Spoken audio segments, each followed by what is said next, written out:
വീണ്ടും വരുന്നവനായ നസ്രായനായ യേശുക്രിസ്തുവിൻ്റെ നാമത്തിൽ നിങ്ങൾക്കെല്ലാവർക്കും എൻ്റെ സ്നേഹവന്ദനം ഞാൻ അറിയിക്കട്ടെ.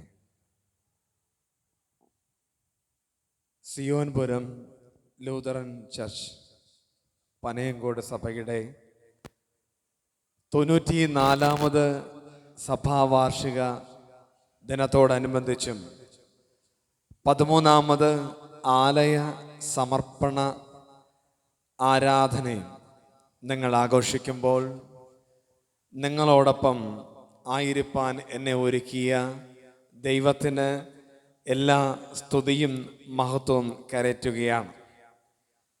പ്രത്യേകിച്ച് നിങ്ങളുടെ ക്ഷണത്തിനുള്ള സന്തോഷം ഞാൻ ആദ്യമേ അറിയിക്കട്ടെ. ആദ്യമേ ഒരു ക്ഷമാപണം നടത്തുകയാണ്. എന്നെ വളരെ സ്നേഹത്തോടെ 3 ദിവസത്തേക്ക് വിളിച്ചു.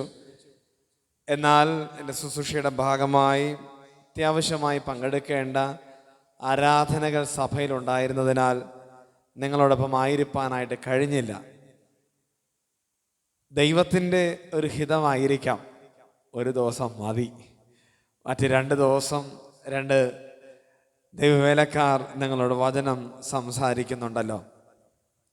പ്രത്യേകാൽ ഈ ആലയത്തിൻ്റെ ശുശ്രൂഷനായിരിക്കുന്ന റോബിൻസൺ അച്ഛനെ ഞാൻ ഇന്ന് ആദ്യമായിട്ടാണ് പരിചയപ്പെടുന്നതെങ്കിലും അച്ഛൻ്റെ മകൻ ശുശ്രൂഷ ചെയ്യുന്ന പ്രത്യേകിച്ച് ജോയ് റോബിൻസൺ അച്ഛൻ ശുശ്രൂഷ എന്ന കാക്കാമൂല ഇടവകയിൽ വചന ശുശ്രൂഷയുമായി കഴിഞ്ഞ നാൾ നിൽക്കുവാനായിട്ട് കഴിഞ്ഞു. അതുകൂടാതെ അവിടുത്തെ ക്ലർജി ഫെലോഷിപ്പായ കോവളം എക്യുമെനിക്കൽ ഫോറത്തിലും ഞങ്ങൾക്ക് ഒരുമിച്ച് പ്രവർത്തിക്കുവാനുള്ള അനുകൂല സാഹചര്യം സർവശക്തനായ ദൈവം ഈ നാടുകളിൽ നൽകിക്കൊണ്ടിരിക്കുന്നു. ആ സ്നേഹബന്ധമാണ് ഈ പനയംകോട് ആലയത്തിലേക്ക് എന്നെ ശുശ്രൂഷയ്ക്കായിട്ട് അയച്ചത്, അതിനൊരു നിയോഗമായി തീർന്നത്. പ്രത്യേകിച്ച് പ്രിയ അച്ഛനെയും കുടുംബദൈവം ധാരാളപ്പെട്ട് അനുഗ്രഹിക്കട്ടെ എന്ന് പ്രാർത്ഥിക്കുന്നു. ഈ ആലയത്തിൽ 7 മാസമേ ആയിട്ടുള്ളൂ എന്ന് അച്ഛൻ മനസ്സിലാക്കുന്നു. തുടർന്നുള്ള ശുശ്രൂഷകൾ നന്മയായി ഭവിക്കട്ടെ എന്ന് ആത്മാർത്ഥമായിട്ട് പ്രാർത്ഥിക്കുന്നു. എന്നെ ക്ഷണിച്ച ഇടവക പ്രസിഡന്റ് പ്രിയ സഹോദരൻ രാജേഷ് അവറുകൾ, എനിക്കിന്ന് സ്വാഗതം ആശംസിച്ച പ്രിയ ട്രഷറർ, സെക്രട്ടറി, മനോഹരമായി ഗാനങ്ങൾ ആലപിക്കുന്ന ഗായകസംഘ അംഗങ്ങൾ, കീബോർഡിസ്റ്റ്, ശബ്ദം നിയന്ത്രിക്കുന്ന പ്രിയ മകൻ, ഇവിടെ ഈ സഭാദിനം ഭംഗിപ്പെടുത്തുവാൻ ഏതെല്ലാം തരത്തിൽ ചെലവിടുന്നവർ, പ്രാർത്ഥിക്കുന്നവർ എല്ലാവരെയും ദൈവം ധാരാളമായിട്ട് അനുഗ്രഹിക്കട്ടെ എന്ന് പ്രാർത്ഥിക്കുന്നു. അച്ഛൻ ഈ കൺവെൻഷൻ യോഗത്തിനെ കുറിച്ച് പറഞ്ഞപ്പോൾ മനസ്സിലാക്കി ഇതൊരു നേർച്ച കൺവെൻഷനാണ്. പ്രത്യേകിച്ച് തങ്കമണി എന്ന പ്രിയ മാതാവ്, ഗീതു, നീതു എന്ന മക്കൾ എല്ലാവരും ദൈവം അനുഗ്രഹിക്കട്ടെ എന്ന് പ്രാർത്ഥിക്കുന്നു. ഈ ശബ്ദപരിധിക്കുള്ളിലായിരുന്നു കൊണ്ട് ചിലരെങ്കിലും ശബ്ദം ശ്രവിക്കുന്നുണ്ടാകാം. നിങ്ങളെ ഞാൻ ദൈവനാമത്തിൽ ഈ വചന കേൾവിയിലേക്ക് സ്വാഗതം ചെയ്യുകയാണ്. വചനം എന്നത് ജീവനാണ്. അതാരെല്ലാം സ്വീകരിക്കുന്നുവോ നിങ്ങൾ ശക്തിയുള്ളവരായി മാറും, ബലമുള്ളവരായി മാറും. അതാണ് വചനത്തിൻ്റെ ശക്തി. വചനത്തെ തടുത്തു നിർത്താൻ ആർക്കും കഴിയത്തില്ല. അതുകൊണ്ട് തന്നെ ഇന്നും ലോകമാകെ ഈ വചനം പ്രഘോഷിക്കപ്പെട്ടുകൊണ്ടേയിരിക്കുകയാണ്. ക്രിസ്ത്യാനി എന്ന് പറയുന്നത് ഒരു മതത്തിൽ വിശ്വസിക്കുന്ന ഒരു ഭക്തനല്ല, മറിച്ച് ക്രിസ്തുവിൻ്റെ വചനത്തെ പിന്തുടരുന്നവനാണ് ആര്? ക്രിസ്ത്യാനി. അതുകൊണ്ട് ഞാനിപ്പോൾ വചനം പ്രഘോഷിക്കാൻ പോകുന്ന എല്ലായിടത്തും പറയും, പള്ളിയിൽ വരുന്നവർ മാത്രമല്ല ക്രിസ്ത്യാനി, മറിച്ച് യേശുവിനെ സ്വന്തം രക്ഷിതാവായി സ്വീകരിച്ച് യേശുവിൻ്റെ വചനത്തിൽ വിശ്വസിച്ച് ഇന്നും അനുഗ്രഹം പ്രാപിക്കുന്ന ഒരു കൂട്ടം മക്കളുണ്ട്. ഞാൻ ശുശ്രൂഷ ചെയ്യുന്ന വെണ്ണിയൂർ എന്ന ഇടവകയിൽ എല്ലാ പ്രഭാതത്തിലും രാവിലെ 5 മണിക്കൊരു ആരാധനയുണ്ട്. ആരാധനാ നിമിഷം ഹോണിൽ ശബ്ദം നൽകാറുണ്ട്. ഏകദേശം 1.5 കിലോമീറ്റർ ദൂരമെല്ലാം ഈ പ്രഭാതത്തിലായതുകൊണ്ട് ഈ ശബ്ദം നല്ല രീതിയിൽ ലഭ്യമാകും. ഇതുപോലെ അല്പം ഉയർന്ന സ്ഥലത്താണ് ആ ആലയം സ്ഥിതി ചെയ്യുന്നത്. ഒരു ദിവസം പ്രാർത്ഥന കേട്ടില്ലെങ്കിൽ എൻ്റെ പള്ളിക്കാരും വിളിക്കാറില്ല. പക്ഷെ ചില അക്രൈസ്തവരൊക്കെ വിളിക്കും, അച്ഛാ ഇന്ന് പ്രാർത്ഥന കണ്ടില്ല, അച്ഛൻ എന്തെങ്കിലും ബലഹീനതയുണ്ടോ, ക്ഷീണമുണ്ടോ എന്നൊക്കെ വിളിച്ച് അന്വേഷിക്കാറുണ്ട്. നടന്നു പോകുന്ന വഴിത്താരയിൽ ചില പ്രായമുള്ള അമ്മമാരുണ്ട്. അച്ഛാ എന്ന് ഉറക്കെ വിളിച്ച് ഓടി വന്ന് കൈ പിടിച്ച് തലയിൽ വെച്ച് ഒന്ന് പ്രാർത്ഥിച്ചിട്ട് പോകാനായിട്ട് പറയും. അതും ഒരു ക്രിസ്ത്യാനി അല്ല, നാം അക്രൈസ്തവർ എന്ന് മുദ്ര കുത്തുന്ന ചിലർ. ഞാൻ പറയട്ടെ, ഇന്ന് ആലയത്തിൽ വന്ന് ദൈവത്തെ ആരാധിക്കുന്ന ചിലരെക്കാൾ ഉപരി ആത്മാർത്ഥതയോടെ യേശു രക്ഷകനെന്ന് ഏറ്റുപറഞ്ഞ് വിശ്വസിക്കുന്ന ചിലരൊക്കെ നമ്മുടെ തൊട്ടടുത്തുണ്ട്. ഇന്നെൻ്റെ ചോദ്യം, നിങ്ങളാണോ ക്രിസ്ത്യാനി, അവരാണോ ക്രിസ്ത്യാനി? പുറം കാഴ്ച കൊണ്ട് നമ്മൾ ക്രിസ്ത്യാനിയും, ഞാൻ ചിലപ്പോഴെങ്കിലും പറയും വിശ്വാസം കൊണ്ട് അവരാണ് ക്രിസ്ത്യാനി അല്ലേ. പ്രവൃത്തി കൊണ്ടും ചിലപ്പോഴൊക്കെ അവർ ക്രിസ്ത്യാനി എന്ന് സമ്മതിക്കേണ്ടി വരും.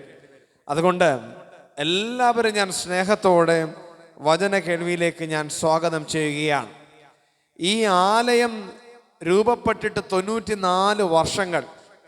ഇന്നലെ നമ്മെ നടത്തിയ ചിലരൊക്കെ ഉണ്ട്, ആരെയും മറക്കരുത്.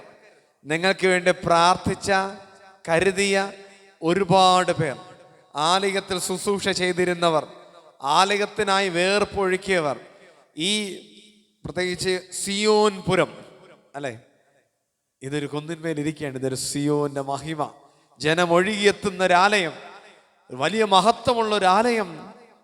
അനേകർക്ക് തുടർന്നും ഈ ആലയം ഒരു ബെഥസ്തയുടെ അനുഭവമായി തീരട്ടെ എന്ന് ആത്മാർത്ഥമായി പ്രാർത്ഥിക്കുകയും ഈ ആലയത്തിന് എല്ലാവിധമാകുന്ന നന്മയും ദൈവ അനുഗ്രഹം നേരുകയും ചെയ്യുന്നു. ഒരു നിമിഷം നമുക്ക് പ്രാർത്ഥനയ്ക്കായിട്ട് എല്ലാവർക്കും എഴുന്നേൽക്കാം.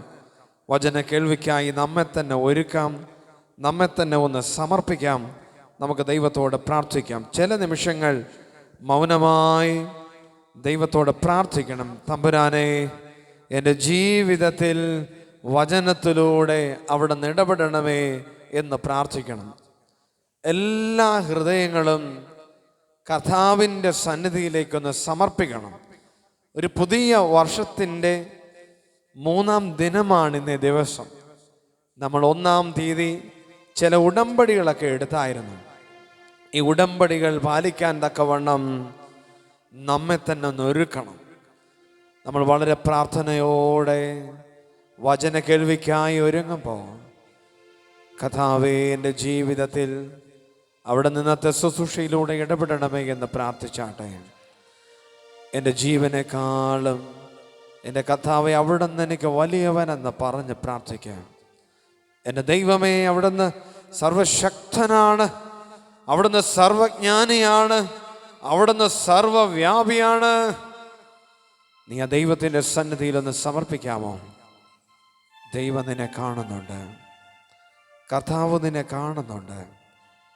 നിന്റെ അവസ്ഥകളെ നാഥൻ അറിയുന്നുണ്ട്, നിന്റെ വേദന അവൻ അറിയുന്നുണ്ട്, നിന്റെ നിരാശ അവൻ അറിയുന്നുണ്ട്. ഹൃദയനൊറുക്കത്തോടെ, ഭാരത്തോടെ, വേദനയോടെ നീ ആലയത്തിലായിരുന്നു കൊണ്ട് കണ്ണുനീരൊഴുക്കിയാൽ നിന്റെ കണ്ണുനീരിന് പ്രതിഫലമുണ്ട്. ഇത് വചനം നൽകുന്ന വാഗ്ദത്തമാണ്. ഞാൻ നിന്നെ കൈവിടില്ല, നിന്നെ ഉപേക്ഷിക്കുകയുമില്ല. ഹല്ലേലൂയ, സ്തോത്രം.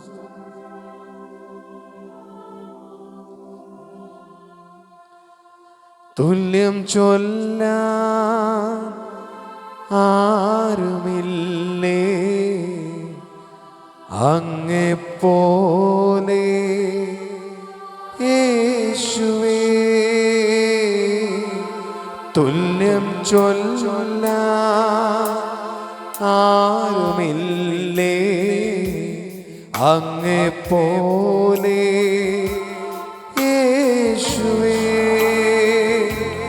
ജീവനേ സ്വന്തമേ അങ്ങേ മാർവിൽ ചാരുന്നു ഞാൻ. ജീവനേ സ്വന്തമേ അങ്ങേ മാർവിൽ ചാരുന്നു ഞാൻ. ആരാധന ആരാധന ആരാധന ആരാധന ആരാധന ആരാധന ആരാധന ആരാധന. എല്ലാവരും ശക്തമായി ആരാധിച്ചാട്ടെ. ആരാധന ആരാധന യേശുവേ ആരാധന. എല്ലാവരും സമ്പൂർണ്ണ സമർപ്പണത്തോടെ എന്റെ ജീവിതത്തിൽ ഇത് അനുഗ്രഹീയമുള്ള ആരാധന ആരാധന ആരാധന ആരാധന ആരാധന ആരാധന. സർവശക്തനെ തമ്പുരാനെ, ഞങ്ങളുടെ ജീവിതത്തിലെങ്കിൽ ആരാധിപ്പാനും വചനം കേൾക്കുവാനും നാഥൻ നൽകി അനുഗ്രഹിക്കപ്പെട്ട നിമിഷത്തിനായിട്ട് നന്ദി കർത്താവേ. നിന്റെ വചനത്താൽ ഞങ്ങളെ ബലപ്പെടുത്തണമേ. അശക്തരായി ആരെങ്കിലും ഈ ആലയത്തിനുള്ളിലായിരിപ്പുണ്ടെങ്കിൽ നിന്റെ വചനത്താൽ നിന്റെ മക്കളെ ശക്തീകരിക്കണമേ എന്ന് പ്രാർത്ഥിക്കുന്നു. ഇന്നയോളം നിന്റെ മക്കളെ നടത്തിയതിനായിട്ട് നന്ദി. അടിന്റെ നാവോട് കൂടെ ഇരിക്കണമേ. ബലഹീനർ വചന കേൾവിയിലൂടെ സൗഖ്യം പ്രാപിപ്പാൻ തക്കവണ്ണം അവിടുന്ന് കൃപ പകരുകയാൽ സ്തോത്രം. അടിന്റെ നാവോട് കൂടെ ഇരിക്കും. മഹത്വം അവിടത്തേക്ക് യേശുവിൻ അധികാരമുള്ള നാമത്തിൽ തന്നെ. ആമേൻ ആമേൻ. എല്ലാവർക്കും ഇരിക്കാം. അല്പനിമിഷത്തെ ചിന്തയ്ക്കായി എടുത്തിരിക്കുന്ന തിരുവചന വേദ ഭാഗം 2 ദിനവൃത്താന്തങ്ങളുടെ പുസ്തകം 14-ാം അധ്യായം അതിൻ്റെ 1-ാമത്തെ വാക്യം ഒരാൾക്ക് വായിക്കാം. അബിയാവ് തന്റെ പിതാക്കന്മാരെ പോലെ നിദ്ര പ്രാപിച്ചു. ദാവീദിന്റെ നഗരത്തിൽ അവനെ അടക്കം ചെയ്തു. അവന്റെ മകനായ ആസ അവന് പകരം രാജാവായി. അവന്റെ കാലത്ത് ദേശത്തിന് 10 സംവത്സരം സ്വസ്ഥത ഉണ്ടായി. അവന്റെ കാലത്ത് ദേശത്തിന് 10 സംവത്സരം സ്വസ്ഥത ഉണ്ടായി. സ്വസ്ഥതയില്ലാത്ത കാലത്ത് സ്വസ്ഥത ലഭ്യമാകുവാൻ വചനം തരുന്ന ഒരു ഉദാഹരണമാണ് ആസ എന്ന രാജാവിൻ്റെ ജീവചരിത്രം. ഇന്ന് ആലയത്തിലിരുന്ന് വചനം കേൾക്കുമ്പോൾ എത്ര ജീവിതങ്ങളിൽ സ്വസ്ഥതയുണ്ടെന്ന് ചോദിച്ചാൽ അറിയാതെ സമ്മതിക്കേണ്ടി വരും. അച്ഛാ, അത് നഷ്ടപ്പെട്ടിട്ട് ആണ്ടുകളായി. അതിൻ്റെ കാരണം തേടുമ്പോൾ ചില നിസ്സാരമായ കാരണങ്ങളാകാം, ചില നീണ്ട കാരണങ്ങളാകാം, പരിമിതികളാകാം, കുറവുകളാകാം. അതിൻ്റെ മധ്യത്തിൽ ഒരു പുതുവത്സര സന്ദേശമായി അച്ഛനെന്ന് ഈ ദേശത്ത് വിളിച്ചു പറയുവാൻ ആഗ്രഹിക്കുന്നത്, നിന്റെ ജീവിതത്തിൽ സ്വസ്ഥത ഉണ്ടാകുവാൻ നീ പാലിക്കേണ്ടുന്ന ചില ചട്ടങ്ങളും തത്വങ്ങളും നിങ്ങളുമായി സംസാരിച്ച് വചന ശുശ്രൂഷയിൽ നിന്ന് വിടവാങ്ങുവാൻ അച്ഛൻ ആഗ്രഹിക്കുകയാണ്. ആസ ആരായിരുന്നു? വേദപുസ്തകത്തിൽ നിങ്ങൾ ആ ഭാഗം മാത്രം ഇങ്ങനെ തുറന്നു വെച്ചേക്കണം. അച്ഛൻ ചോദ്യങ്ങളൊക്കെ ചോദിക്കുക പതിവാണ്. അതുകൊണ്ട് എല്ലാ മക്കളും വചനം വ്യക്തമായി അച്ഛൻ പറയുമ്പോൾ ഒന്ന് വായിച്ച് അച്ഛൻ്റെ കൂടെ നിങ്ങൾ സഞ്ചരിക്കണം. ഒന്ന്, ആസയുടെ അപ്പൻ്റെ പേരെന്താണ്? ആരാണ്? അബിയാവ്. അവിടെ പറയുന്നുണ്ട് അവന്റെ മകനായ ആസ എന്ന് വെച്ചാൽ അബിയാവ് ആദ്യം പരാമർശിക്കുന്നുണ്ട്. അബിയാവിന്റെ മകനായ ആസ എന്നവിടെ പരാമർശിക്കുന്നു. അച്ഛൻ്റെ ചോദ്യം ഇനി മാറ്റി പറയത്തില്ലല്ലോ അല്ലേ? ആസയുടെ അപ്പൻ്റെ പേരെന്താണ്? ഉറപ്പാണോ? ഉറക്കെ പറഞ്ഞ ആസയുടെ അപ്പൻ്റെ പേര് അബിയാവ്. അച്ഛൻ ഒരു ഭാഗം വായിക്കാം, അതും കൂടെ ഒന്ന് വായിക്കണേ. ഒന്ന് രാജാക്കന്മാരുടെ പുസ്തകം 15-ാം അധ്യായം അതിൻ്റെ 11-ാമത്തെ വാക്യം. ഒന്ന് രാജാക്കന്മാർ 15 അതിൻ്റെ 11. ആസ തൻ്റെ പിതാവായ ദാവീദിനെ പോലെ യഹോവയ്ക്ക് പ്രസാദമായുള്ളത് ചെയ്തു. ആസ തൻ്റെ പിതാവായ ദാവീദിനെ പോലെ ദൈവത്തിന് പ്രസാദമായുള്ളത് ചെയ്തു. വീണ്ടും അച്ഛൻ്റെ ചോദ്യം ഇതാണ്, ആസയുടെ പിതാവിൻ്റെ പേരെന്ത്? ദാവീദ്. സംശയമുണ്ടോ? സംശയമുണ്ടല്ലേ? ഇവിടെ സംശയം നിങ്ങൾക്ക് വരാം. അപ്പൊ ഞാൻ വീണ്ടും ചോദിക്കണ, ആരാണ് ഒറിജിനൽ അപ്പൻ? ദാവീദ്. ഒരു വശത്ത് ദാവീദ്, മറ്റൊരു വശത്ത് അബിയാവ്. അപ്പന്റെ പേര് അബിയാവ് തന്നെയാണ്, മാറ്റമില്ല. ദാവീദ് എന്ന് പറയുന്നത് വംശാവലിയിൽ പറയുമ്പോൾ ദൈവത്താൽ തിരഞ്ഞെടുക്കപ്പെട്ടവൻ. അതുകൊണ്ടാണ് വചനം ജഡമായി ഭൂവിൽ വരുമ്പോൾ, ക്രിസ്തു ഭൂവിലേക്ക് ഇറങ്ങി വരുമ്പോൾ ദാവീദിന്റെ സന്തതിയായി ജനിച്ചു എന്ന് പരാമർശിച്ചിരിക്കുന്നത്. ദൈവത്തിന്റെ പ്രസാദവും ദൈവത്തിന്റെ ഹിതവും പരാമർശിക്കുന്ന തലമുറയ്ക്ക് മുന്നിൽ ദാവീദിന്റെ സന്തതി എന്ന് ചേർത്തിരിക്കുന്നു. അതിൽ നിന്ന് തന്നെ മനസ്സിലാക്കാം, നാം ഇന്ന് പഠിക്കാനായിട്ട് പോകുന്ന ആസ എന്ന വ്യക്തി ദൈവത്താൽ നിയോഗിക്കപ്പെട്ടവൻ, ദൈവത്താൽ അനുഗ്രഹിക്കപ്പെട്ട, ആ ദൈവത്തിന്റെ ആലോചനയാൽ അവൻ പ്രവൃത്തിയിൽ ചുവട് വെച്ചവൻ. ഇത് വ്യക്തമായി മനസ്സിലാക്കണമേ. ഈ ഒരു പുതുവർഷത്തിലേക്ക് നിങ്ങൾ ചുവട് വെക്കുമ്പോൾ അച്ഛൻ ഒന്നാമതായി ഒരു മുഖവരയായി ഒരു കാര്യം പറയട്ടെ. ഈ ആസ രാജാവാകുന്നത് ഇസ്രായേലിന്റെ വിഭജനത്തിന് ശേഷം, ഇസ്രായേൽ എന്ന രാജ്യത്തിന് ആദ്യം 3 രാജാക്കന്മാരുണ്ടായിരുന്നു. പിന്നത്തേതിൽ ഇസ്രായേൽ 2ആയി വിഭജിക്കപ്പെട്ടു, യഹൂദയും ഇസ്രായേലും. അങ്ങനെ ഇരിക്കുന്ന രാജ്യത്ത് ഇതാ 3ാമത്തെ രാജാവാണ് ഈ ആസ. തൊട്ടു മുന്നിൽ അബിയാവ് എന്ന രാജാവ്. അബിയാവ് ചുരുക്കം നാളുകൾ മാത്രമേ രാജ്യം ഭരിച്ചിരുന്നുള്ളൂ. അവൻ അത്ര നല്ല രാജാവൊന്നും അല്ല.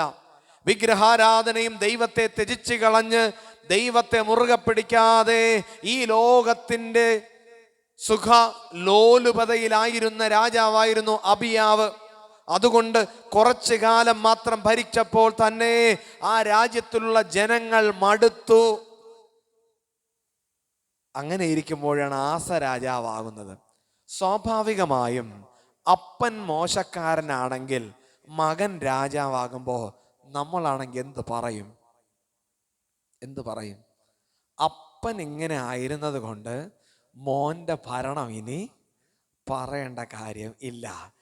എന്നാൽ ജനത്തിന്റെ മുൻവിധികളെ മാറ്റി എഴുതിക്കൊണ്ട് അപ്പനിൽ നിന്നും കിട്ടിയ മ്ലേച്ഛതകളൊന്നും തന്നെ തീണ്ടാതെ വിശുദ്ധിയുള്ള ജീവിതം നയിക്കുവാൻ ചുവട് വയ്ക്കുന്ന ആസ മുൻവിധികളെ മാറ്റി എഴുതി. ഇന്നും ചിലരൊക്കെ ജീവിക്കുന്നത് മുൻവിധികൾ വെച്ചുകൊണ്ടാണ്. സൈബർ കോൺട്രിയ എന്ന് പറയുന്ന ഒരു അസുഖമുണ്ട്. മക്കളെ, നിങ്ങൾ കേട്ടിട്ടുണ്ടോ? ഇവിടെ ആരെങ്കിലും കേട്ടിട്ടുണ്ടോ? അങ്ങനെ ഒരു അസുഖം കേട്ടിട്ടില്ല അല്ലേ? അച്ഛൻ പറയുമ്പോൾ നിങ്ങൾക്ക് ആ അസുഖം ഉണ്ടോ എന്നുള്ളത് നിങ്ങൾക്ക് വ്യക്തമാകും. മറ്റൊന്നുമല്ല, ഒരു സുപ്രഭാതത്ത് നോക്കുമ്പോൾ കയ്യിൽ ചെറിയൊരു ചൊറിച്ചിൽ, നിങ്ങളൊന്ന് ചൊറിയും. അത് 2-ാം ദിവസം ആകുമ്പോൾ അല്പം കൂടെ ചൊറിയും. 3-ാം ദിവസം ആകുമ്പോൾ അവിടെ ഒരു പാടുപോലെ വരും. നേരെ നമ്മുടെ മക്കൾ ചെന്ന് ഈ ഗൂഗിൾ എന്ന് പറയുന്ന സാധനമുണ്ട്, കഴിക്കേണ്ടതല്ല, എവിടെയുണ്ട്? ഫോണിലുണ്ട്. നിങ്ങൾ നേരെ ചെന്ന് ഗൂഗിളിൽ അടിച്ചു കൊടുക്കും, what is the reason behind ചൊറിച്ചിൽ. കാരണം ചൊറിച്ചിൽ ഇംഗ്ലീഷ് ഒന്നും കിട്ടത്തില്ല. അപ്പൊ എന്തെന്ന് അടിച്ചു കൊടുക്കും? ചൊറിച്ചിലെന്ന് എന്നെ. അങ്ങനെ കൊടുക്കുമ്പോ അതിൽ വ്യക്തമായി കുറച്ച് മറുപടികൾ ഇങ്ങനെ തരും. ഇതിന്റെ കാരണമാണ് നിങ്ങൾ ചോദിച്ചത്. ആദ്യം പറയും, ഇത് ഫംഗൽ ഇൻഫെക്ഷൻ ആയിരിക്കാം, സൂര്യന്റെ പ്രകാശമേറ്റത് കൊണ്ട് വന്ന പൊള്ളലായിരിക്കാം. അതിൻ്റെ തൊട്ട് താഴെ പറയും, it may be the symptom of skin cancer. തീർന്നു, എനിക്ക് എന്ത് തന്നെ സ്കിൻ ക്യാൻസർ തന്നെ. അതിൻ്റെ തൊട്ട് താഴെ എഴുതിയിരിക്കും, 2 ദിവസം നല്ല സോപ്പ് തേച്ച് കുളിച്ചാൽ ഇത് മാറാവുന്നതേ ഉള്ളോ? അങ്ങൊന്നും പോകത്തില്ല. വഴിയിൽ വെച്ച് തന്നെ നമ്മളൊരു വിധി എഴുതും, എനിക്കിത് തന്നെ. ആരോടും ഒരു മിണ്ടാട്ടം ഇല്ല, മുറിയും പൂട്ടി, ഭക്ഷണമില്ല, പാനീയമില്ല. പിറ്റേ ദിവസം സ്കെയിലെടുത്ത് വെച്ച് അളന്ന് നോക്കും. ഇന്നലെ 1.5 സെന്റിമീറ്റർ ആയിരുന്നു, ഇന്നിത് 2 അതോ കുറഞ്ഞോ? മാനസികമായി ഇല്ലാത്തതിനെ ഓർത്ത് വ്യാകുലപ്പെടുന്ന ചില മുൻവിധികൾ നമ്മുടെ ജീവിതത്തെ തകർത്ത് കളയും മക്കളെ. ചിലരൊക്കെ ചിന്തിക്ക്, ഞാൻ ഈ പാവപ്പെട്ട കുടിലാണല്ലോ വന്ന് പിറന്നത്, എനിക്കൊരിക്കലും ഉയരങ്ങളിലെത്തുവാൻ കഴിയത്തില്ല. ഞാൻ ഈ മദ്യപാനിയുടെ ഭവനത്തിലാണല്ലോ വളർത്തപ്പെടുന്നത്, എനിക്ക് ഉയരത്തിലെത്താൻ കഴിയത്തില്ല. എൻ്റെ അപ്പൻ ഇങ്ങനല്ലയോ, എൻ്റെ അമ്മ ഇങ്ങനല്ലയോ, അവർക്കൊരു തൊഴിലില്ല, ഇന്ന് സാമ്പത്തിക ഭദ്രതയില്ല, നല്ല വീടില്ല, പിന്നെ എനിക്ക് ഡോക്ടർ ആവാൻ കഴിയുമോ? എനിക്ക് നല്ലൊരു IAS കാരനാകാൻ കഴിയുമോ? വചനം പറയുന്നു, ഇറ്റ് ഈസ് പോസിബിൾ. നിന്റെ ജീവിതത്തിൽ കഴിയും. എന്നെ കേൾക്കുന്ന പ്രിയ സഭയോട് ഞാൻ പറയട്ടെ, പുതിയ വർഷത്തിലേക്ക് ചുവട് വെക്കുമ്പോൾ ആസയെക്കുറിച്ച് ജനം മുൻവിധി എഴുതി, ഇവൻ വലിയ കാര്യമൊന്നും ഭരിക്കില്ല എന്ന് പറഞ്ഞവൻ 40 വർഷക്കാലം രാജ്യം ഭരിക്കുന്നവനായി ദൈവം നിർത്തി. അതുകൊണ്ട് തന്നെ പറയട്ടെ, ഇന്ന് പുതിയ വർഷത്തിൻ്റെ ഒരു സ്തോത്ര ആരാധനയിൽ തന്നെ പങ്കെടുക്കുമെന്ന് വിചാരിക്കുക. നിന്റെ ജീവിതത്തിൽ ചില മുൻവിധി ഉണ്ടെങ്കിലൊന്ന് മാറ്റിയേക്ക്. ഈ രോഗമാണ്, ഞാൻ ഇനി അധികകാലം ജീവിക്കില്ല, പറയുന്നത് നിർത്ത്. എൻ്റെ ജീവിതത്തിൽ ഇന്നതാണ് പ്രശ്നം, കടഭാരം, ഇനി എനിക്ക് മുന്നേറാൻ പറ്റത്തില്ല, മുൻവിധികളെന്ന് മാറ്റിയേക്ക്. തമ്പുരാനോട് ഒരു കാര്യം മാത്രം ചോദിക്കുക, അപ്പാ എനിക്ക് ബലം നൽകണമേ, അപ്പാ എനിക്ക് ആയുസ് തരണമേ. നീ ഇങ്ങനെ പ്രാർത്ഥിക്കുമ്പോൾ നിന്റെ ജീവിതം അനുഗ്രഹിക്കും, മുൻവിധി മാറും. ഈ മുൻവിധിയെക്കുറിച്ച് മനസ്സിലാക്കണമെങ്കിൽ നമുക്ക് വളരെ പരിചിതമായ പൗലോസ്, ശീലാസ് എന്ന വ്യക്തികളുടെ അരികു വരെ പോയിട്ട് മടങ്ങി വരണം. അവിടെ കാരാഗൃഹത്തിൽ അടയ്ക്കപ്പെട്ട പൗലോസും ശീലാസും അർദ്ധരാത്രി അവർ തമ്പുരാനെ സ്തുതിക്കുക. കാരാഗൃഹത്തിന്റെ അടിസ്ഥാനം തകർന്നു, ചങ്ങലകളെല്ലാം പൊട്ടി. ആ സമയത്തൊരു മനുഷ്യനുണ്ട്, അവന്റെ പേര് കാരാഗൃഹ പ്രമാണി. ഈ തടവുകാർ രക്ഷപ്പെട്ടു എന്ന് അവിടെ പറഞ്ഞിരിക്കുന്ന വാക്ക് നിരൂപിച്ചിട്ട് തന്നെത്താൻ കൊല്ലുവാൻ വാളെടുത്തു.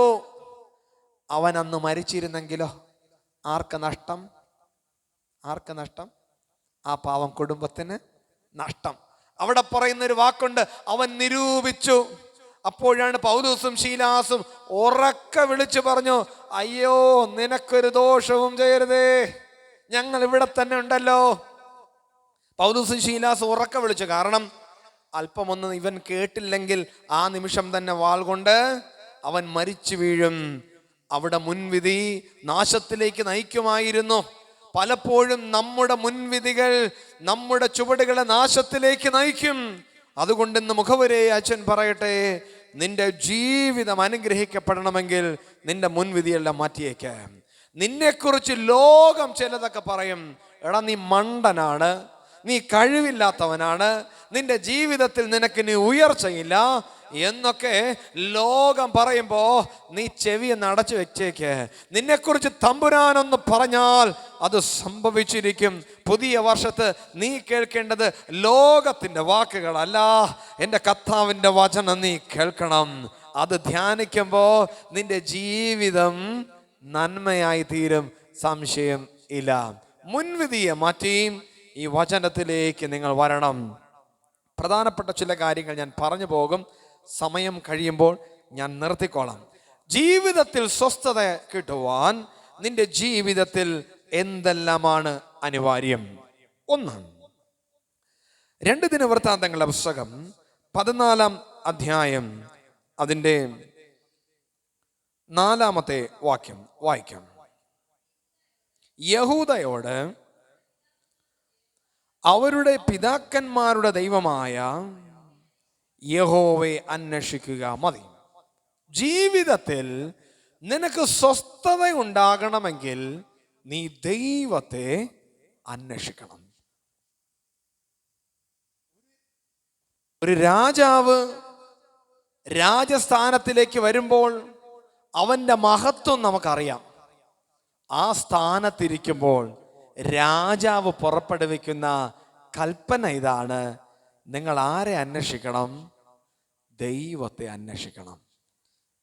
അത് എങ്ങനെ എന്ന് നോക്കാവേ. 2 ദിനവൃത്താന്തം 15-ാം അധ്യായം അതിൻ്റെ 12, 13 വാക്യം കൂടെ ഒന്ന് വായിച്ച്.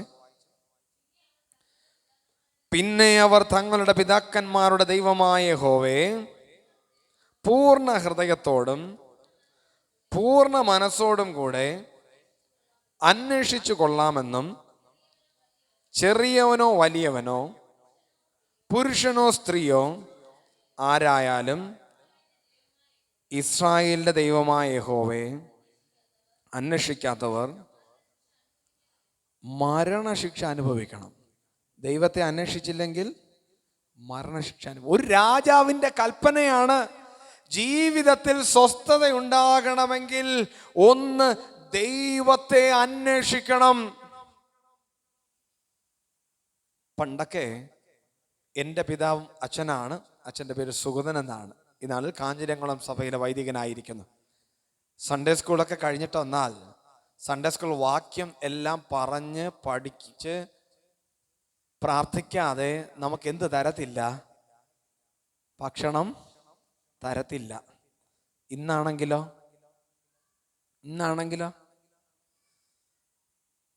സൺഡേ സ്കൂളിൽ ഇരിക്കാതെ ട്യൂഷന് പോകില്ല. ഇന്നാണെങ്കിലോ ഇന്ന് നമുക്കെല്ലാം കഴിഞ്ഞിട്ട് മതി തമ്പുരാന്റെ കരുതൽ. ഇന്ന് നമ്മുടെ മക്കളൊക്കെ ഏറെ മാറിയിരിക്കുന്നു. എല്ലാം കഴിഞ്ഞിട്ട് സമയമുണ്ടെങ്കിൽ അപ്പൻ്റെ ആലയത്തിൽ വരും. മക്കളെ, ജീവിതത്തിൽ സ്വസ്ഥത ഉണ്ടാകണമെങ്കിൽ, നിന്റെ ജീവിതം അനുഗ്രഹിക്കപ്പെടണമെങ്കിൽ, നിന്റെ തലമുറ അനുഗ്രഹിക്കപ്പെടണമെങ്കിൽ ഈ സിയോൻപുരം ദേശത്ത് നിന്നുകൊണ്ട് അച്ഛൻ വിളിച്ചു പറയട്ടെ, നീ ദൈവത്തെ അന്വേഷിക്കണം. അതുകൊണ്ടാണ് വചനം പറയുന്നത്, മുൻപേ അവൻ്റെ രാജ്യവും നീതിയും അന്വേഷിപ്പിൻ, അതോടുകൂടെ നിനക്ക് കിട്ടേണ്ടതൊക്കെ കിട്ടും, സകലതും കിട്ടും. അത് അനുഗ്രഹമാണ്. ദൈവത്തെ അന്വേഷിക്കുക എന്ന് പറഞ്ഞാൽ 2 കാര്യങ്ങളിൽ ബോധ്യം വേണം. ഒന്ന്, the God is a reality. ദൈവം എന്നൊരു യാഥാർത്ഥ്യം ഉണ്ട്. ഇവിടെ ഇരിക്കുന്ന എല്ലാവർക്കും ദൈവം ഉണ്ടെന്നുള്ള വിശ്വാസം ഉണ്ടോ? ഇത് ഞാൻ പറയുന്നത് നിങ്ങൾക്ക് കേൾക്കാൻ പാടില്ലാത്തതാണോ? നിങ്ങൾ പറയുന്നത് എനിക്ക് കേൾക്കാൻ പാടില്ലാത്തതാണോ? ദൈവം ഉണ്ടോ?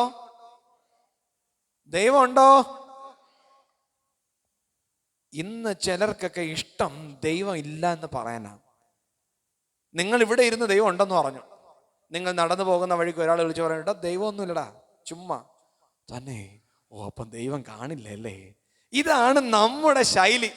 അതല്ല, ഉണ്ട് എന്നതിനെ മാത്രമേ അന്വേഷിക്കാൻ കഴിയത്തുള്ളൂ. നിങ്ങൾ നാളെ രാവിലെ എഴുന്നേറ്റിട്ട് ഉടനെ വീട്ടിൻ്റെ ഫ്രണ്ടിൽ നിന്ന് ഇവിടെ കിടന്ന വിമാനം എവിടെ പോയി? നിങ്ങൾ അന്വേഷിക്കാറുണ്ടോ? അന്വേഷിക്കോ? എന്താ കാരണം? എന്താ അങ്ങനെ ഒരു സംഭവം അവിടെ ഇല്ല. ദൈവത്തെ അന്വേഷിക്കുക എന്ന് പറഞ്ഞാൽ ഇതൊരു യാഥാർത്ഥ്യമാണ്.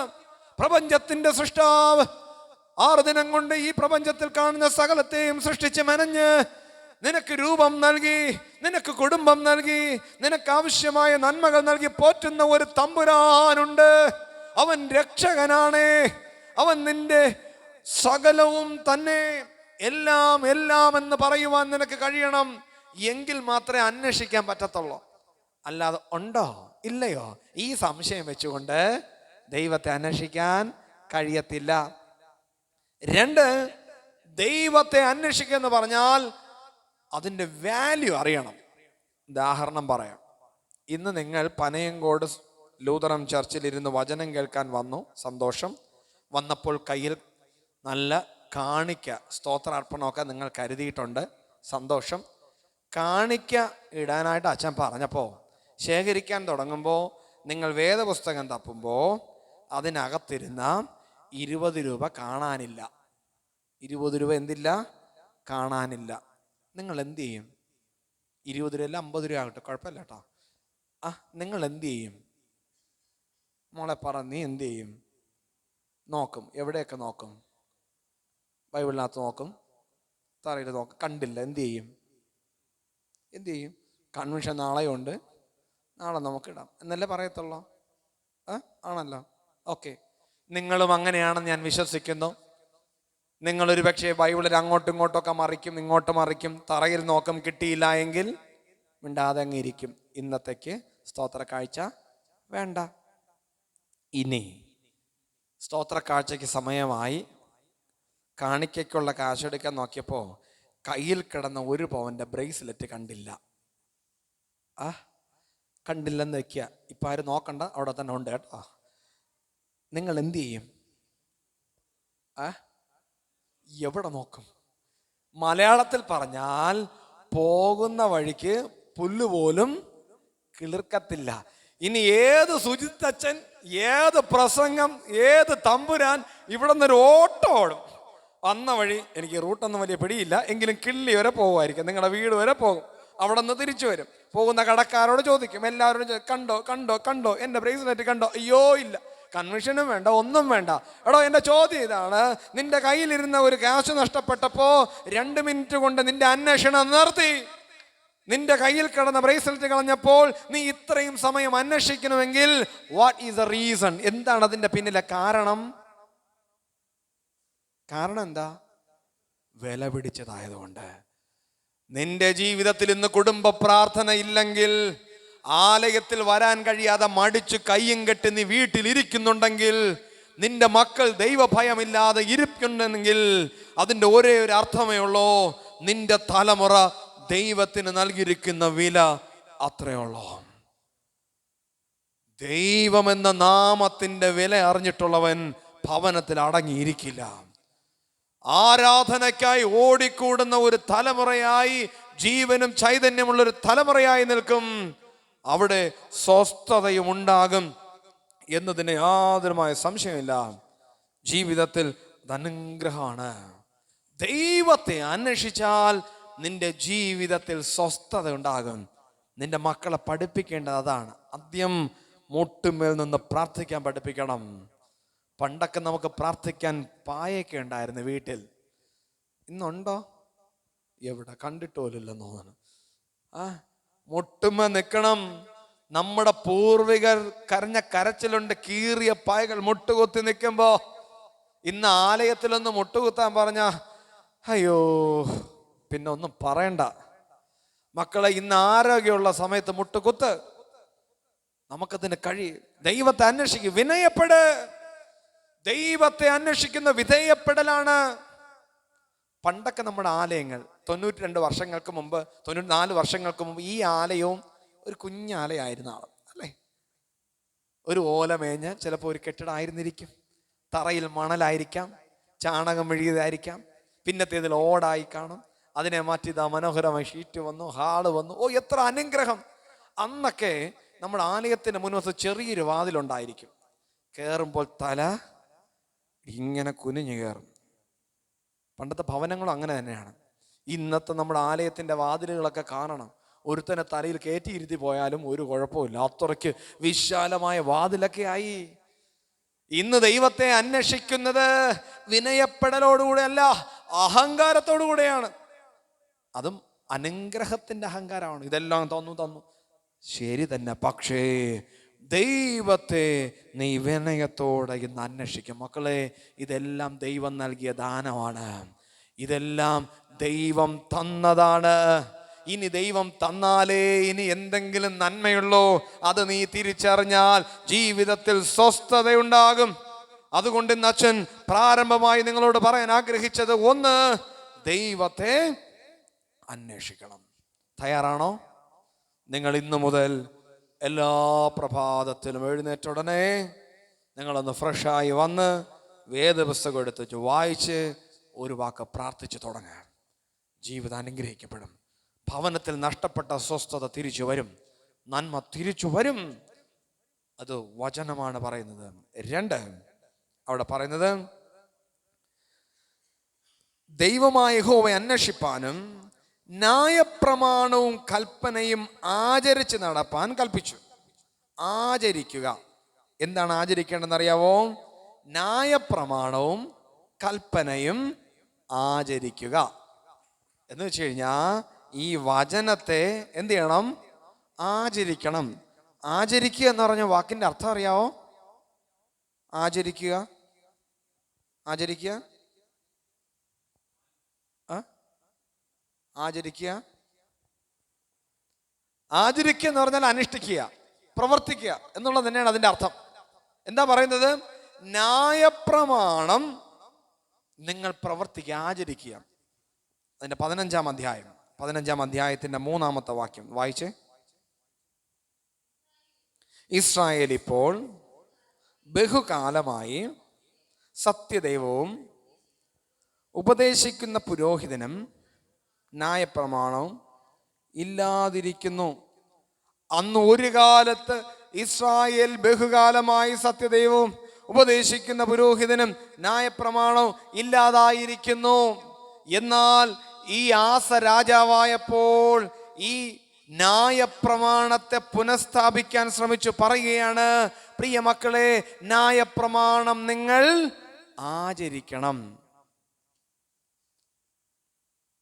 നിങ്ങൾ ഈ വേദപുസ്തകം വായിക്കുന്ന എത്ര പേരുണ്ടെന്ന് അച്ഛൻ ചോദിക്കുന്നില്ല. പള്ളിയിലിരുത്തി നിങ്ങളെ കൊണ്ട് കള്ളം പറയിപ്പിക്കുന്നില്ല. അതാണ് സത്യം. വചനം നമ്മെ വിശുദ്ധീകരിക്കും. ഇന്ന് പലപ്പോഴും നമ്മൾ വചനം വായിക്കുന്നവരാണ്, പക്ഷെ ആചരിക്കുന്നവരല്ല. സത്യമല്ലേ? വായിക്കാൻ നമുക്കിഷ്ടമുണ്ട്. ഓരോ നാളും നമ്മൾ വചനം വായിക്കാറുണ്ടോ എന്ന് ചോദിച്ചാൽ വായിക്കും. ഇന്ന് വേദപുസ്തകത്തിന് കുറവൊന്നുമില്ല. അടുക്കളയ്ക്കകത്ത് ഒന്ന്, പത്രം വായിക്കുന്ന ടീപ്പയുടെ അടിയിൽ ഒന്ന്, കാറിൻ്റെ ഡാഷ്ബോർഡിൽ ഒന്ന്, ഷോക്കേഴ്സിൽ ഒന്ന്, പിന്നെ കിടക്കുന്ന ബെഡ്റൂമിൽ തലയണര അടിയിൽ ഒന്ന്. പേടിക്കാതിരിക്കാൻ. ഇവിടെ തമ്പുരു എത്ര വേദപുസ്തകം എന്ന്. ഒരു വീട്ടിൽ ഒരു വേദപുസ്തകം മാത്രമുള്ള വീട് ഏതെങ്കിലും ഉണ്ടോ ഇവിടെ? ഇല്ല. പണ്ടൊക്കെ ഒരു സത്യവേദ പുസ്തകം കിട്ടണമെങ്കിൽ കാത്തിരിക്കണം, കാലങ്ങൾ കാത്തിരിക്കണം. ഇന്ന് നമ്മുടെ കരങ്ങളിൽ സുലഭമായി കിട്ടുന്നുണ്ട്, പക്ഷെ അതിന്റെ വില അറിയില്ല. ഇന്ന് വെറുതെ ഇങ്ങനെ വെച്ചിരിക്കുന്ന ഒരു വസ്തുവായി വചനം മാറുമ്പോ അങ്ങനെ അല്ല. ക്രിസ്തുവിന്റെ അനുയായി അച്ഛൻ പറയട്ടെ, ഈ വചനം ആചരിച്ചാൽ നിന്റെ ജീവിതത്തിൽ സ്വസ്ഥത ഉണ്ടാകും. വചനം ആചരിക്കുക എന്ന് പറഞ്ഞാൽ അതിനെ അനുഷ്ഠിക്കുക. വചനം വന്നപ്പോ ആസ ചെയ്ത ഒരു കാര്യമുണ്ട്. അതിന്റെ 3-ാമത്തെ വാക്യം, അവൻ അവിടെ ഉണ്ടായിരുന്ന സ്തംഭ വിഗ്രഹങ്ങൾ, പ്രതിഷ്ഠകൾ, മ്ലേച്ഛതകൾ ഇതെല്ലാം വെട്ടിക്കളഞ്ഞു, നീക്കിക്കളഞ്ഞു. അതുവരെ ഉണ്ടായിരുന്ന മ്ലേച്ഛത നീക്കിക്കളഞ്ഞു. 15-ാം അധ്യായം 16-ാമത്തെ വാക്യത്തിൽ അവസാനം പറയുന്നു, അവളുടെ മ്ലേച്ഛ വിഗ്രഹം ആസ വെട്ടിക്കളഞ്ഞു. ജീവിതത്തിൽ വചനം ഉണ്ടെങ്കിൽ വിശുദ്ധി ഉണ്ട്. അതുകൊണ്ട് അച്ഛൻ പറയട്ടെ, രണ്ടാമത് നിന്റെ ജീവിതത്തിൽ സ്വസ്ഥത ഉണ്ടാകണമെങ്കിൽ വചനത്തെ ആചരിക്കണം. അപ്പോൾ നിങ്ങളിൽ എന്ത് കടന്നു വരും? വിശുദ്ധി വരും. ഇവിടെ ഇരിക്കുന്ന എല്ലാവരും വിശുദ്ധരാണോ? ഞാൻ പറയുന്നത് നിങ്ങൾക്ക് കേൾക്കാവോ? നിങ്ങൾ വിശുദ്ധരാണോ? അല്ല, സമ്മതിച്ചു. ഇനി പിന്നെ അച്ഛൻ അങ്ങോട്ട് ചോദിക്കത്തില്ലല്ലോ. സത്യമാണ്, വിശുദ്ധരല്ല. ജീവിതത്തിൽ വചനം പഠിക്കുന്ന ഒരുവൻ 3 തരത്തിൽ വിശുദ്ധനായിരിക്കണം. 3 തരത്തിൽ പെർഫെക്റ്റ് ആയി കഴിഞ്ഞാൽ മാത്രമേ അവന് വചനം ആചരിക്കുന്നവനെന്ന് പറയാൻ പറ്റത്തുള്ളൂ. അച്ഛൻ പെട്ടെന്നൊന്ന് പറഞ്ഞു പോകാം ആ ഭാഗം. വിശുദ്ധൻ എന്ന് പറഞ്ഞാൽ 3 തരത്തിൽ. ഹിന്ദുയിസം പഠിക്കുമ്പോൾ പ്രധാനപ്പെട്ട 3 മാർഗങ്ങളുണ്ട്. 1 ജ്ഞാനമാർഗം, 2 ഭക്തിമാർഗം, 3 കർമ്മമാർഗം. ജ്ഞാനം ഇസ് കംസ് ഫ്രം ഹെഡ്. എവിടെ നിന്നാ ജ്ഞാനം, അറിവ് വരുന്നത്? എവിടെ നിന്നാ വരുന്നേ? നിങ്ങൾ കൂടെ വന്നേ, അച്ഛൻ്റെ കൂടെ വന്നേ, അപ്പൊ പെട്ടെന്ന് നിങ്ങൾക്ക് മനസ്സിലാകും, പഠിച്ചു പോകാം. ജ്ഞാനം ഇസ് കംസ് ഫ്രം ഹെഡ്. ഭക്തി ഇസ് കംസ് ഫ്രം ഹാർട്ട്, ഹൃദയത്തിൽ നിന്ന് വരും. കർമ്മം ഇസ് കംസ് ഫ്രം ഹാൻഡ്, എവിടെ നിന്ന് വരും? കരത്തിൽ നിന്ന് വരും. ഈ 3 കാര്യങ്ങളിലും നിങ്ങൾ പെർഫെക്റ്റ് ആണെങ്കിൽ നിങ്ങൾ ആരാണ്? വിശുദ്ധനാണ്, ന്യായപ്രമാണത്തെ ആചരിക്കുന്നവനാണ്. 3 കാര്യത്തിൽ. ഏതിലൊക്കെയാണ്? ജ്ഞാനം, ഭക്തി, കർമ്മം. തല കൊണ്ട് പാപം ചെയ്യരുത്, ഹൃദയം കൊണ്ട് പാപം ചെയ്യരുത്, നിന്റെ കരം കൊണ്ട് പാപം ചെയ്യരുത്. മക്കളെ, നിങ്ങൾ ആരും മറക്കരുത് 3H, ഒരിക്കലും മറക്കരുത്. കൊച്ചുമക്കൾ, യൗവനക്കാർ എഴുതി വെച്ചേക്കണം. 3 തരത്തിൽ പാപം ചെയ്യരുത്. തല കൊണ്ട് പാപം ചെയ്യരുത്, ഹൃദയം കൊണ്ട് പാപം ചെയ്യരുത്, നിന്റെ കരം കൊണ്ട് പാപം ചെയ്യരുത്. എങ്ങനെയാണ് തല കൊണ്ട് പാപം ചെയ്യുന്നത്? എങ്ങനെയാണ് തല കൊണ്ട് പാപം ചെയ്യുന്നത്?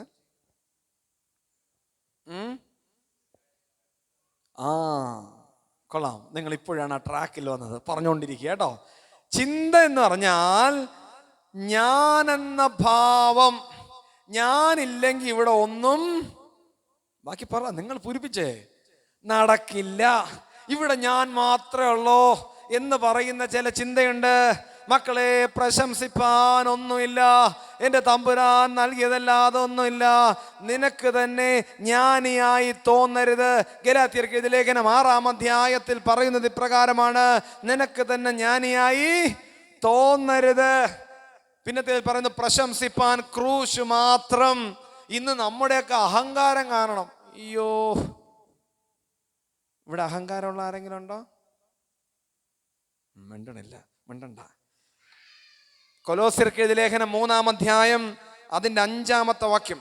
കൊലോസ്യർ 3:5. നമ്മൾ സാധാരണ ഈ വിഗ്രഹാരാധന എന്നൊക്കെ പറയുമ്പോൾ നമ്മൾ ചിന്തിക്കുന്നത് ഒരു വിഗ്രഹത്തെ ഉണ്ടാക്കി വെക്കുക, അതോട് അത് മറ്റൊരു ഭാഗം. ഇവിടെ പറയുന്നത് കൊലോസ്യർ 3:5 വിഗ്രഹാരാധനയായ അത്യാഗ്രഹം. അത്യാഗ്രഹം എന്താണ്?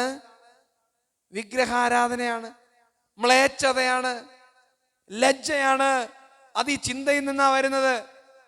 ഇവിടെ അത്യാഗ്രഹമുള്ള ആരെങ്കിലും ഉണ്ടോ? നല്ല ചിരി കേട്ടോ. നിങ്ങളെല്ലാവരും നിങ്ങളുടെ സ്വഭാവം വെച്ച് നിങ്ങൾ ചിരിക്കുന്നതാണോന്ന് എനിക്ക് അറിയത്തില്ല. 2 മക്കൾ പരീക്ഷ എഴുതാനായി തയ്യാറായി നിൽക്കുക 10ാം ക്ലാസ്സിൽ. ചിഞ്ചു മഞ്ജു. 2 അടുത്തടുത്ത വീട്ടിലാണ്. അങ്ങനെ ചിഞ്ചുവും മഞ്ജുവും പരീക്ഷയൊക്കെ എഴുതി 2 പേരും റിസൾട്ട് കാത്തിരിക്കുകയാണ്. 2 കുടുംബത്തിലുള്ളവരാണ്. അപ്പുറത്ത് ചിഞ്ചു, ഇപ്പുറത്ത് മഞ്ജു. അങ്ങനെ റിസൾട്ട് വന്നു, 10ാം ക്ലാസ്. പാരൻസിൻ്റെ പ്രതീക്ഷ എങ്ങനെയാ? മക്കൾ പറ. A+. എത്ര A+?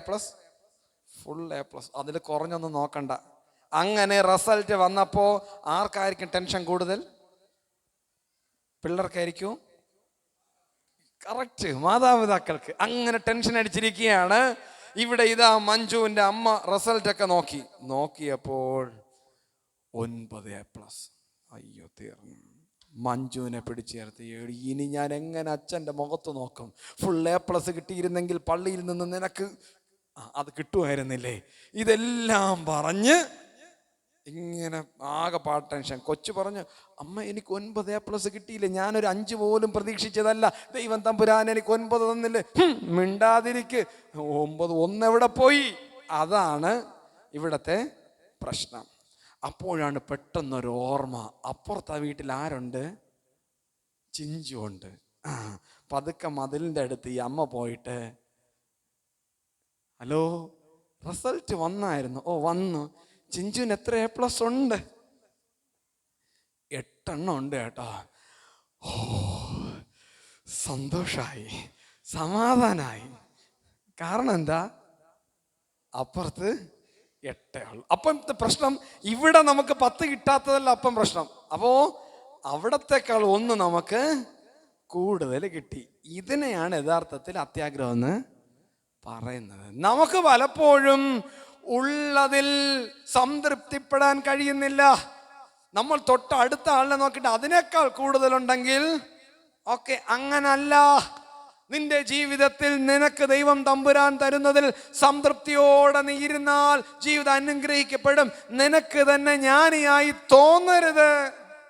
പുതിയ വർഷമാണ് മക്കൾ, ഇത് പുതിയ തീരുമാനം എടുക്കുക. ഞാൻ ഇന്ന് മുതൽ വചനം ആചരിക്കുമ്പോൾ എൻ്റെ ചിന്ത നന്മയുള്ളത് ആയിരിക്കും. എൻ്റെ ചിന്ത നന്മയുള്ളതായിരിക്കും. ഞാൻ സെമിനാരിയിലൊക്കെ പഠിക്കുമ്പോൾ ഈ അഹങ്കാരത്തിന് കണ്ണും മൂക്കും വെച്ചാൽ ഒരൊറ്റ പേരേ പറയുള്ളൂ. എന്ത് പേര് പറയും? സുജിത്ത് എന്ന പേർ. സത്യം, എന്നെക്കുറിച്ചും പറയണമല്ലോ. ഞാൻ എൻ്റെ സെമിനാരിയിൽ 4ാമത്തെ വർഷം പഠിക്കുമ്പോൾ ബെൽദ എന്ന സ്ഥലം കൽക്കട്ടയിലാണ്. പ്രാക്ടിക്കൽ വർക്കിന് എന്നെ നിയോഗിക്കുകയാണ്. അപ്പം എൻ്റെ കൂടെ മറ്റ് 4 സുഹൃത്തുക്കൾ കൂടെയുണ്ട്. ഡൽഹിയിലുള്ളവരുണ്ട്, നാഗാലാൻഡ്, മിസോറാം, ഇങ്ങനെയുള്ളവരാണ്. ഞാൻ ലീഡറാണ്. ലീഡർ എന്ന് പറഞ്ഞ ഒരല്പം അഹങ്കാരമൊക്കെ ആവാം അല്ലേ അന്ന്. അങ്ങനെ ഇവരെയും കൂട്ടി ഈ ബെൽദ എന്ന സ്ഥലത്തേക്ക് പോകാൻ തയ്യാറെടുക്കുകയാണ്. അന്ന് അവിടുത്തെ ഒരു തമിഴ്നാട്ടിലെ FMBBയിൽ ഒരു അച്ഛനാണ് അന്ന് ഇൻചാർജ്. എന്നോട് പറഞ്ഞു, സുജിത്തെ, നീ ഹൗറ എന്ന സ്റ്റേഷനിൽ നിന്നും ട്രെയിൻ കയറി ബെൽദയിലേക്ക് വരണം. ഞാൻ പറഞ്ഞു ഓക്കെ. ട്രെയിനിൻ്റെ നമ്പർ ഇന്നതാണ്. ഓക്കെ. സുജിത്ത, ഒരു കാര്യം ശ്രദ്ധിക്കണം, ട്രെയിനിന്റെ മുൻവശത്ത് തന്നെ കയറണം. ഞാൻ ചോദിച്ചു, അച്ഛാ അതൊക്കെ എന്നെ പഠിപ്പിക്കേണ്ട കാര്യമുണ്ടോ? ഈ കേരളത്തിൽ ട്രിവാൻഡ്രത്തിൽ നിന്ന് ഹൗറ വരെ ഈ 4 വർഷം തലങ്ങും വിലങ്ങും 3 ദിവസം യാത്ര ചെയ്യുന്ന എന്നോട് ട്രെയിൻ യാത്രയെക്കുറിച്ച് ഇങ്ങോട്ട് പഠിപ്പിക്കണ്ട, ഞാനങ്ങ് എത്തിക്കൊള്ളാം. ഇതാരുടെ വാക്കുകൾ? സുജിത്തിന്റെ വാക്കുകൾ. അന്ന് അച്ഛനല്ല, സുജിത്തിന്റെ വാക്കുകൾ. മക്കളെ, അന്നത്തെ ദിവസം വന്നു. രാവിലെ 5 മണിക്ക് ഹൗറയിൽ നിന്ന് കയറിയാൽ 9:30 മണിക്ക് ബെൽദ എന്ന സ്ഥലത്തെത്തും. ഞങ്ങൾ അങ്ങനെ എൻ്റെ കൂടെയുള്ള ഈ 4 പേരെയും കൊണ്ട് ഞാൻ ഹൗറ സ്റ്റേഷനിലെത്തി. നമ്പർ നോക്കി ട്രെയിനിൽ കയറി. ട്രെയിനിൽ കയറാനായിട്ട് ഇങ്ങനെ നടന്നു പോവുകയാണ്. നടന്നു പോകുമ്പോൾ പുറകിലോട്ട് ആവശ്യം പോലെ സ്ഥലമുണ്ട്, ഉറങ്ങാനായിട്ടുള്ള സ്ഥലമുണ്ട്. മുന്നോട്ട് പോകുവാൻ ഭയങ്കര തിക്കും തിരക്കും. ഞാൻ ഇവരോട് പറഞ്ഞു, എന്തിനാ നമ്മൾ ഈ തിക്കും തിരക്കും വിട്ട് അങ്ങ് മുന്നിലോട്ട് പോകുന്നത്? നമുക്ക് പുറകിൽ സീറ്റുണ്ട്, അവിടെ ഇരിക്കാം. അങ്ങനെ ഈ 4 പേരെയും കൂടെ ഞാൻ ഈ ട്രെയിനിൻ്റെ പുറകു വശത്ത് സീറ്റ് പിടിച്ചു. ട്രെയിൻ മൂവ് ആവുകയാണ്. ഞാൻ പറഞ്ഞു, എന്തായാലും 9:30 ട്രെയിൻ അവിടെ എത്തത്തുള്ളൂ. 5, 6, 7, 8 3 മണിക്കൂർ ഉറങ്ങാൻ നമുക്ക് സമയം കിട്ടും. 8 മണിക്ക് നമുക്ക് അലാമൊക്കെ വെക്കാം. അങ്ങനെ എല്ലാം സെറ്റ് വെച്ച് കിടന്നുറങ്ങി. കൃത്യം 8-8:15 അപ്പോൾ ഞങ്ങൾ ഉണർന്നു. ഫ്രഷായി ഇങ്ങനെ ഇറങ്ങാൻ കണക്കാക്കിയിരിക്കുകയാണ്. എത്ര മണിക്ക് നമ്മൾ ഇറങ്ങും? 9:30 മണിക്ക് ഇറങ്ങും. അങ്ങനെ 9:30 ആയിട്ടും ബെൽദ എത്തിയില്ല. 9:45 ആയപ്പോൾ ഒരു കോൾ വന്നു, സുജിത് വേർ ആർ യു? ഞാൻ പറഞ്ഞു, ട്രെയിനിൽ വന്നുകൊണ്ടിരിക്കുക. അച്ഛൻ പറഞ്ഞു, നോ വേ. എന്താച്ചാ? അച്ഛൻ പറഞ്ഞു, അതേ ട്രെയിനിൽ ഞാൻ വരികയാ. അച്ഛൻ പറഞ്ഞു, ഇല്ല, ഞാൻ പറഞ്ഞ ട്രെയിൻ ബെൽദ വഴി 9:30 കഴിഞ്ഞപ്പോൾ അത് പാസ് ചെയ്ത് പോയി. ഞാൻ വീണ്ടും പറഞ്ഞു, ഇല്ല അച്ഛൻ, നോ വേ, ഞങ്ങൾ അച്ഛൻ പറഞ്ഞ അതേ ട്രെയിനിൽ തന്നെ വന്നുകൊണ്ടിരിക്കുക. അച്ഛൻ ചോദിച്ചു, എടാ സുജിത്തെ, ഞാൻ പറഞ്ഞതുപോലെ നീ ട്രെയിനിൻ്റെ പുറകെയാൽ തന്നെയാണോ കയറിയത്? ഞാൻ പറഞ്ഞു, അച്ഛാ, ഒരു ട്രെയിനിൻ്റെ പിന്നിൽ കയറിയാൽ എന്ത്, മുന്നിൽ കയറിയാൽ എന്ത്? ആ ട്രെയിൻ അതുവഴിയല്ലേ പോകുന്നേ. ഇവിടെ മണ്ട, നിന്നോടല്ലേ ഞാൻ പറഞ്ഞത് ട്രെയിനിൻ്റെ മുന്നിൽ കയറണം. ഞാൻ വീണ്ടും ചോദിച്ചു, അച്ഛാ, പിന്നിൽ കയറിയാൽ എന്ത്, മുന്നിൽ കയറിയാൽ എന്ത്? അച്ഛൻ പറഞ്ഞു, ആ ട്രെയിനിനൊരു കുഴപ്പമുണ്ട്, അതൊരു ലോക്കൽ ട്രെയിനാണ്. PSC പഠിക്കുന്നവർക്കറിയാം, നീളം കൂടിയ പ്ലാറ്റ്ഫോമായ ഖരഗ്പൂർ എന്ന സ്ഥലത്തെത്തുമ്പോൾ അവിടെ ഏകദേശം 7:45 മണിയാകുമ്പോൾ അവിടെ എത്തും. അവിടെ നിന്ന് ആദ്യത്തെ 6 ബോഗികൾ ഒരു എൻജിൻ വെച്ചിട്ട് ഒരു വശത്തോട്ട് പോകും. പുറകിൽ 6 ബോഗിയിൽ അവിടെ വെച്ച് വേറൊരു എൻജിൻ വെച്ചിട്ട് ഇത് വേറൊരു വശത്തോട്ട് പോകും. ഞാൻ ഈ മണ്ടനായ സുജിത്, അഹങ്കാരിയായ സുജിത്, എങ്ങോട്ടെന്നറിയാതെ എവിടേക്കെന്നറിയാതെ കുട്ടു എന്ന് പറഞ്ഞ് പെക്കോണ്ടിരിക്കുക. ഇതാണ് അഹങ്കാരത്തിൻ്റെ പ്രതിഫലം. ഇത് ഞാൻ പറയാനുള്ള കാരണം, ഇന്ന് ഇവിടെ ഇരിക്കുന്ന ചിലരെങ്കിലും വിചാരിക്കും, എനിക്ക് അറിയാൻ പാടില്ലാത്തതായിട്ട് ഈ ലോകത്ത് വചനം പഠിക്കുന്നവർ ആരും പറയില്ല. വചനം ആത്മാർത്ഥമായി എടുക്കുന്ന ഒരു ദൈവിക ശുശ്രൂഷൻ അഹങ്കരിക്കില്ല. ഒരു ഭവനത്തിൽ അഹങ്കാരം ഉണ്ടാകത്തില്ല. അവൻ ദൈവ പൈതലായിരിക്കും. കാരണം വചനം ആചരിക്കുന്നവനാണ്. അപ്പോൾ എന്തുകൊണ്ട് പാപം ചെയ്യരുത്? തല കൊണ്ട് പാപം ചെയ്യരുത്. 2, ഭക്തി. നിന്റെ ഹൃദയം കൊണ്ട് പാപം ചെയ്യരുത്. ഹൃദയം കൊണ്ട് എങ്ങനെയാ പാപം ചെയ്യുക? ഹൃദയം ഉണ്ടോ മോനെ? ഹൃദയം ഉണ്ടോ? ഏത് ഭാഗത്താണ് ഇരിക്കുന്നേ? സൂപ്പർ, എടുക്കാൻ. ഹൃദയം കൊണ്ട് പാപം ചെയ്യരുതെന്ന് പറഞ്ഞാൽ നമുക്കറിയാം, മുമ്പ് പണ്ട് കാലങ്ങളിൽ ഈ തമ്പിയുടെ ഹൃദയം എന്നൊരു ബുക്കുണ്ട്. നിങ്ങൾ ആരെങ്കിലും കണ്ടിട്ടുണ്ടോ? ഒരു ചുവന്ന ചട്ടയിട്ട ഒരു പുസ്തകം നിങ്ങൾ എടുക്കുമ്പോൾ തമ്പിയുടെ ഹൃദയം, അതിൽ പാമ്പ്, തേള്, പഴുതാര, തവള ഇങ്ങനെ തുടങ്ങി ഒരുപാട് അശുദ്ധിയുള്ള മൃഗങ്ങൾ, ഉപദ്രവകാരിയായ മൃഗങ്ങളുണ്ട്. എന്നിട്ട് തമ്പിയുടെ ഹൃദയം എന്ന് പേർ. എന്താണ് അതിൻ്റെ അർത്ഥം? എന്താണ് അതിൻ്റെ അർത്ഥം? അശുദ്ധിയുള്ള ഹൃദയത്തെ സൂചിപ്പിക്കും. എന്നിട്ട് പിന്നെ വായിച്ച് വരുമ്പോൾ യേശുവിൻ്റെ രക്തം വരും, അതിനെ ശുദ്ധീകരിക്കും. ഇന്ന് നിങ്ങൾ കാരക്കോണം മെഡിക്കൽ കോളേജിൽ ഞാൻ ഈ ഇടയ്ക്ക് പോയപ്പോൾ അവിടെ നിന്റെ ഹൃദയം, തമ്പുരാനെ, ഇത് എടുത്ത ഉടനെ തമ്പിയുടെ ഹൃദയം മാറ്റി ഒരു വെളുത്ത ചട്ടയിട്ട പുസ്തകം, നിന്റെ ഹൃദയം. തുറന്നു നോക്കുമ്പോൾ തന്നെ ഇങ്ങനെ നെഞ്ചത്തോ, കർത്താവേ, ഇത് എൻ്റെ ഹൃദയമാണോ? നമ്മുടെ ഹൃദയത്തിൻ്റെ മലിനത, ഹൃദയം കൊണ്ട് ചെയ്യുന്ന ഏറ്റവും വലിയ പാപം എന്ന് പറയുന്നത്, അപ്പോസ്തലൻ പറയുന്നത്, ഹൃദയം നിറഞ്ഞു നിൽക്കുന്നത് വായ് പ്രസ്താവിക്കും. അപ്പം നിന്റെ വാക്ക് എവിടെ നിന്നാ വരുന്നേ? ഹൃദയത്തിൽ നിന്ന്. നാവ് കൊണ്ട് നിങ്ങൾ പാപം ചെയ്യാറുണ്ടോ? നിങ്ങൾ ചിരിക്കും, എനിക്കറിയാം, നിങ്ങൾ ചെയ്യാറേ ഇല്ല. വചനമനുസരിക്കുന്നവൻ ഹൃദയം കൊണ്ട് പാപം ചെയ്യില്ല, വിശുദ്ധിയുള്ളവനായിരിക്കും. എന്ന് വെച്ചാൽ ഹൃദയത്തിൽ നിന്ന് വരുന്ന വാക്ക് വിശുദ്ധനായിരിക്കും, വിശുദ്ധിയുള്ളതായിരിക്കും. വാക്ക് എങ്ങനെ ആയിരിക്കണം? വാക്ക് എങ്ങനെ ആയിരിക്കണം? എങ്ങനെയുള്ളതായിരിക്കണം വാക്ക്? വിശുദ്ധിയുള്ള വാക്കായിരിക്കണം. നമ്മുടെ വാക്കുകൾ ഭാഷയെ തരംതിരിക്കുന്ന 5 തരത്തിലാണ് കേട്ടോ. അച്ഛനിങ്ങനെ വിശദീകരിച്ച് പോകുന്നത് നിങ്ങളിത് വ്യക്തമായിട്ട് മനസ്സിലാക്കാൻ വേണ്ടിയാണ്. മനസ്സിലാക്കി വെച്ചേക്കണം. നാളെ തൊട്ട് എന്തെങ്കിലും പറയാൻ വാ തുറക്കുമ്പോൾ വചനം ഓർമ്മ ഓർക്കണം. എന്നെ ഓർമ്മിക്കരുത് ആരും. എൻ്റെ മുഖം ഇന്നങ്ങ് മറന്നേക്കണം. എന്തോർക്കണം? വചനം ഓർക്കണം. ഭാഷ 5 തരത്തിലാണ്. ഒന്ന് സഭ്യം. സഭ്യം എന്ന് പറഞ്ഞാൽ നിങ്ങളുടെ പാപം. റോബിൻസൺ അച്ഛൻ എന്ത് വിനയത്തോടെയാണ് അച്ഛൻ സംസാരിക്കുന്നത്, നിങ്ങളെ ഉപദേശിക്കുന്നത്. ഇതിങ്ങനെ ക്രിസ്തു പറഞ്ഞ വാക്കുകളാണ് സഭ്യം. 2 അസഭ്യം. അസഭ്യം എന്ന് പറഞ്ഞാൽ അറിയാവോ മക്കളെ? നിങ്ങൾക്കറിയാമോ അസഭ്യം എന്തെന്നറിയാവോ? അറിഞ്ഞൂടെ അല്ലേ? അയ്യോ എന്ത് നിഷ്കളങ്കരായ മക്കളാണ്. ഡിക്ഷണറിയിലില്ലാത്ത വാക്കെന്നൊക്കെ നമ്മൾ പറയും. അസഭ്യം. ഞാനും കൊച്ചമ്മയും എന്നെ ആദ്യം പോസ്റ്റ് ചെയ്തൊരു ആലയുണ്ട്, ഒരു കുഞ്ഞാലയം. ഞാൻ പള്ളിയിലെ പേരൊന്നും പറയുന്നില്ല. ഒരു കൊച്ചു മകൻ 4 വയസ്സായതേ ഉള്ളൂ. അവൻ്റെ ബർത്ത്ഡേക്ക് കേക്ക് മുറിക്കാൻ പോയി. പ്രാർത്ഥിച്ചു. കേക്ക് മുറിക്കാൻ സമയമായപ്പോൾ അവൻ്റെ അപ്പൻ 4 വയസ്സുള്ള മോനോട് പറഞ്ഞു, മോനെ കേക്ക് മുറിക്കടാ. അവൻ തിരിഞ്ഞു നിന്നൊരു ഭാഷ പറഞ്ഞു. എൻ്റെ കർത്താവേ, ഞാൻ അവിടെ നിന്ന് ഉരുകി. ഞാനിങ്ങനെ തലകുനിച്ച് നിന്നു. കൊച്ചമ്മ എൻ്റെ മുഖത്ത് നോക്കാൻ കഴിയാതെ അങ്ങോട്ട് തിരിഞ്ഞു. അവൻ്റെ അമ്മ അവിടെ കാണാനേ ഇല്ല. അവൻ്റെ അപ്പൂപ്പൻ അമ്മച്ചി എങ്ങോട്ടെന്ന് പോലും അറിയില്ല. ഈ അപ്പം മാത്രം ഇവിടെ നിൽക്കുകയാണ് ഇങ്ങനെ. ഞാൻ കുറച്ച് സമയം നിശബ്ദനായിട്ടിങ്ങനെ നിന്നു. അവിടെ നിന്ന് അവൻ്റെ അമ്മ പതുക്കെ ഇങ്ങനെ രംഗപ്രവേശനം ചെയ്യുന്നുണ്ട്. അമ്മച്ചി ഇങ്ങനെ എത്തി നോക്കുന്നുണ്ട്. ഇനി പച്ച എന്ത് പറയും? എനിക്ക് അവനോട് കേക്ക് മുറിക്കണമെന്ന് പറയണമെന്നുണ്ട്. ഇൻ കേസ് ഇതുപോലെ വല്ല ആവർത്തിച്ചാൽ പിന്നെ ജീവിച്ചിരുന്നിട്ട് കാര്യമില്ല. അതുകൊണ്ട് ഞാൻ ഒന്നും മിണ്ടാതെ ഞാനിങ്ങനെ നിൽപ്പുണ്ട്.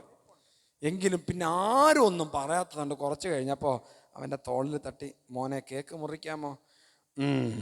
അവനൊരു പാടില്ലാതെ മുറിച്ചു. ഞാൻ അവൻ്റെ അമ്മയോട് ഇതൊക്കെ എവിടെ നിന്നായി കൊച്ചു പഠിക്കുന്നത്?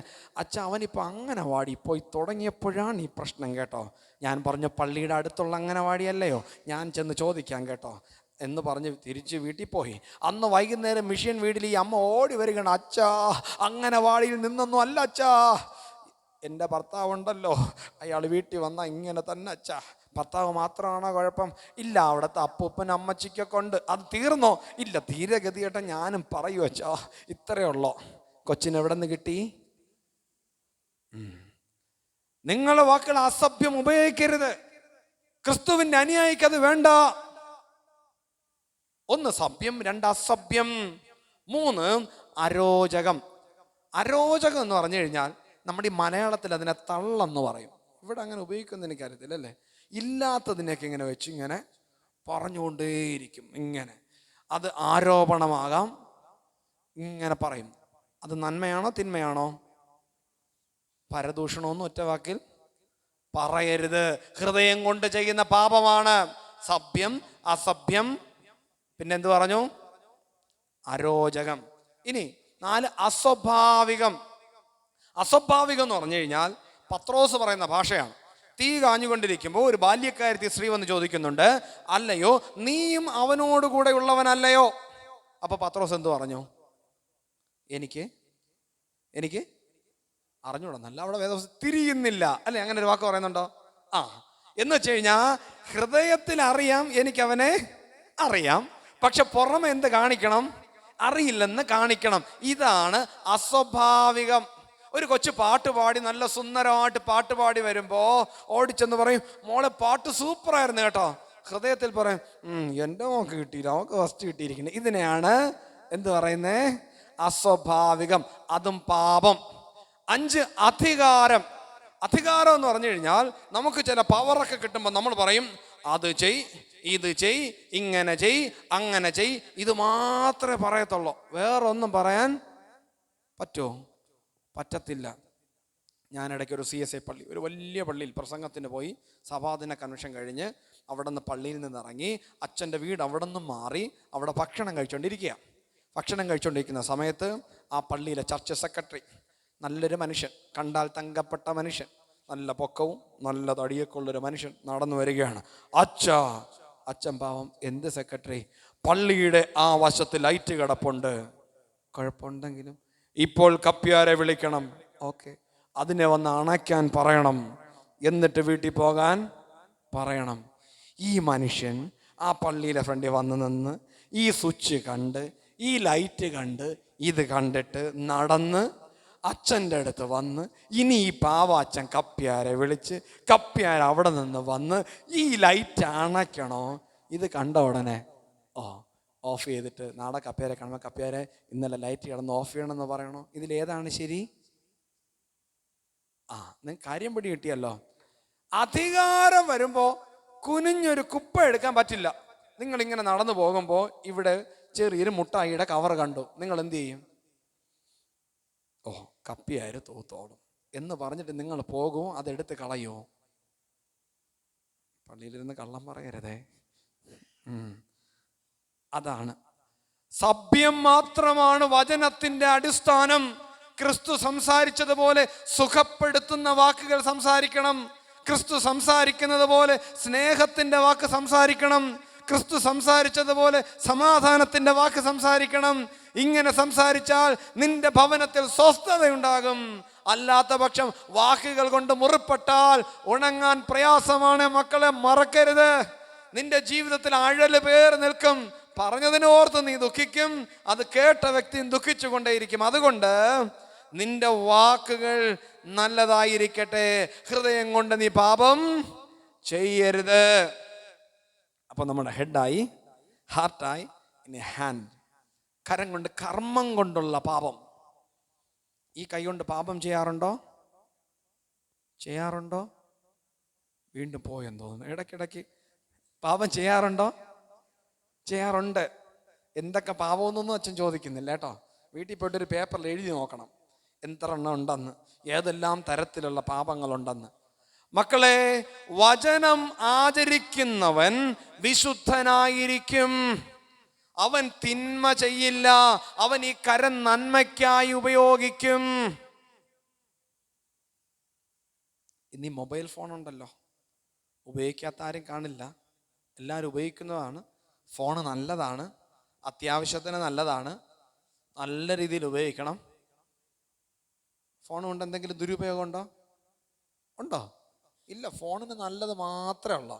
നമ്മളാണ് അതിനെ ദുരുപയോഗം ചെയ്യുന്നത്. നമ്മളാണ് അതിനെ ദുരുപയോഗം ചെയ്യുന്നത്. എൻ്റെ ആലയത്തിൽ ഒരു ദിവസം രാത്രി ഒരു യൗവനക്കാരനെ കാണാതെ പോയി. ഒരു 1:15 മണിയായപ്പോൾ ആ സഹോദരി, അദ്ദേഹത്തിൻ്റെ ഭാര്യ ഫോൺ വിളിക്കുന്നു. അച്ഛാ, എൻ്റെ ചേട്ടനെ കാണാനില്ല. ഞാൻ ആകെപ്പാടെ ടെൻഷനായി. കൊച്ചമ്മയും കൂടെ വിളിച്ചുണർത്തി പ്രാർത്ഥിക്കുകയാണ്. എവിടെ പോയെന്ന് അറിയത്തില്ല. ഏകദേശം 2:30 മണിയായപ്പോൾ വീണ്ടും കരഞ്ഞുകൊണ്ട് വിളിക്കുന്നു. അച്ഛാ, ഒരു ആത്മഹത്യ കുറിപ്പ് കിട്ടി വേളി ഭാഗത്ത് നിന്ന്. അവിടെ നിന്ന് കാർ കിട്ടി, അവിടെ നിന്ന് ഇലക്ട്രിക് വണ്ടി കിട്ടി, അതിലെഴുതി വെച്ചേക്കാം ആത്മഹത്യ ചെയ്യാൻ പോകുന്നു. ആ പാടെ കരച്ചില്ല. ഞാൻ പറഞ്ഞു, സമാധാനിക്കേ, ദൈവം ഒരു ദോഷമായിട്ടൊന്നും ചെയ്യത്തില്ല. ആ രാത്രി മുഴങ്കാൽ മടക്കി പ്രാർത്ഥിക്കുകയാണ്. ഏകദേശം രാവിലെ 6 മണിയായപ്പോൾ വിളിച്ചു പറഞ്ഞു, അച്ഛാ, ചേട്ടനെ കിട്ടി. ഭയങ്കര സന്തോഷമായി. പോലീസ് 3-6 ചെന്ന് അവിടെ നിന്ന് പിടിച്ച് നേരെ സ്റ്റേഷനിൽ കൊണ്ടുവന്നു. കാര്യങ്ങളെ തിരിച്ചു. എന്താ പറ്റിയേ? 42 ലക്ഷം രൂപ കടം. 42 ലക്ഷം രൂപ കടം. എങ്ങനെ വന്നു? മൊബൈലിൽ ഗെയിം കളിച്ചത്. മൊബൈലിൽ ഗെയിം മാത്രം കളിച്ച് വന്നു ചേർന്ന കടം 42 ലക്ഷം രൂപ. ഭാര്യ ചോദിച്ചു, നിനക്കറിയത്തില്ലായിരുന്നോ? എനിക്കറിയായിരുന്നു. ആദ്യമൊക്കെ കളിച്ചപ്പോൾ കുറച്ചൊക്കെ കിട്ടിയപ്പോൾ ഞാനും കൂടെ പ്രോത്സാഹിപ്പിച്ചു, കളിച്ചോ, ഇനിയും കിട്ടും. അവസാനം കിട്ടിയതോ വലിയൊരു ബാധ്യത. അങ്ങനെയാണ് ഇങ്ങനെ നാട് വിട്ടുപോയത്. ആ കൊച്ചിൻ്റെ ഒരു കറുണ്ടായിരുന്നു, ഒരു കുഞ്ഞു പൈതലുണ്ടായിരുന്നു, കത്തിരുന്ന് കിട്ടിയ കുഞ്ഞ് മടങ്ങി വന്നു. ഞാനിത് പറയാനായിട്ട് ആഗ്രഹിച്ചത്, ഇന്ന് പരസ്യങ്ങളാണ്. പരസ്യം നമ്മളെ പ്രലോഭനത്തിലേക്ക് കൊണ്ടുപോകുന്ന തരത്തിൽ പരസ്യങ്ങൾ മാറിക്കഴിഞ്ഞു. സൂപ്പി കളിക്കൂ, സമ്മാനം നേടൂ, പരസ്യമാണ്.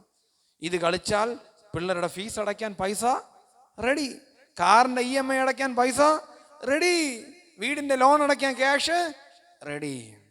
മക്കളെ, വചനത്തിന് വിരുദ്ധമായി നിന്റെ കരം വെച്ചാൽ 8 നിലയിൽ നീ പൊട്ടും. നീ തകർന്നു പോകും. അതിനപ്പുറം പറയാൻ ഇനി വാക്കില്ല. നിനക്കൊന്നുമില്ലെങ്കിലും നിനക്ക് ദൈവവചനം ആചരിപ്പാൻ കഴിഞ്ഞാൽ നിനക്ക് സംതൃപ്തിയോടെ ജീവിക്കാം. നിനക്കൊന്നിനും ഒരു കുറവ് തമ്പുരാൻ വരുത്തത്തില്ല. ഉള്ളത് കൊണ്ട് നീ തൃപ്തിപ്പെട്. നീ ചുവട് വെക്കരുതേ. നീ നാശത്തിലേക്ക് പോകരുത്.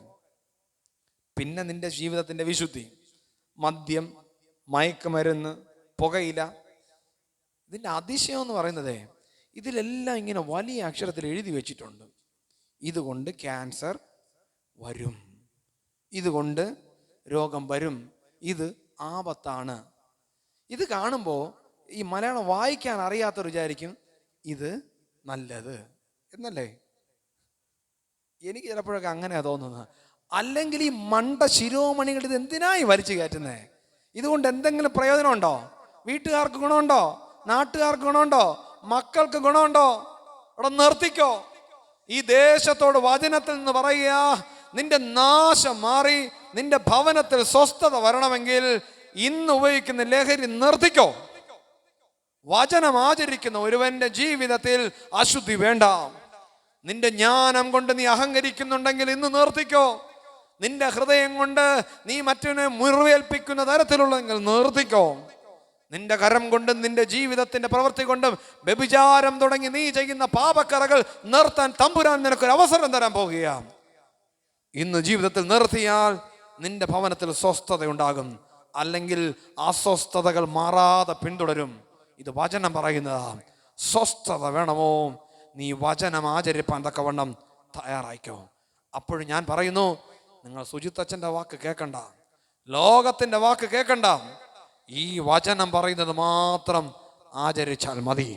ഈ വചനം പറയുന്നത് മാത്രം ആചരിച്ചാൽ മതി. ക്രിസ്തുവിൻ്റെ വചനം മാത്രം ആചരിച്ചാൽ മതി.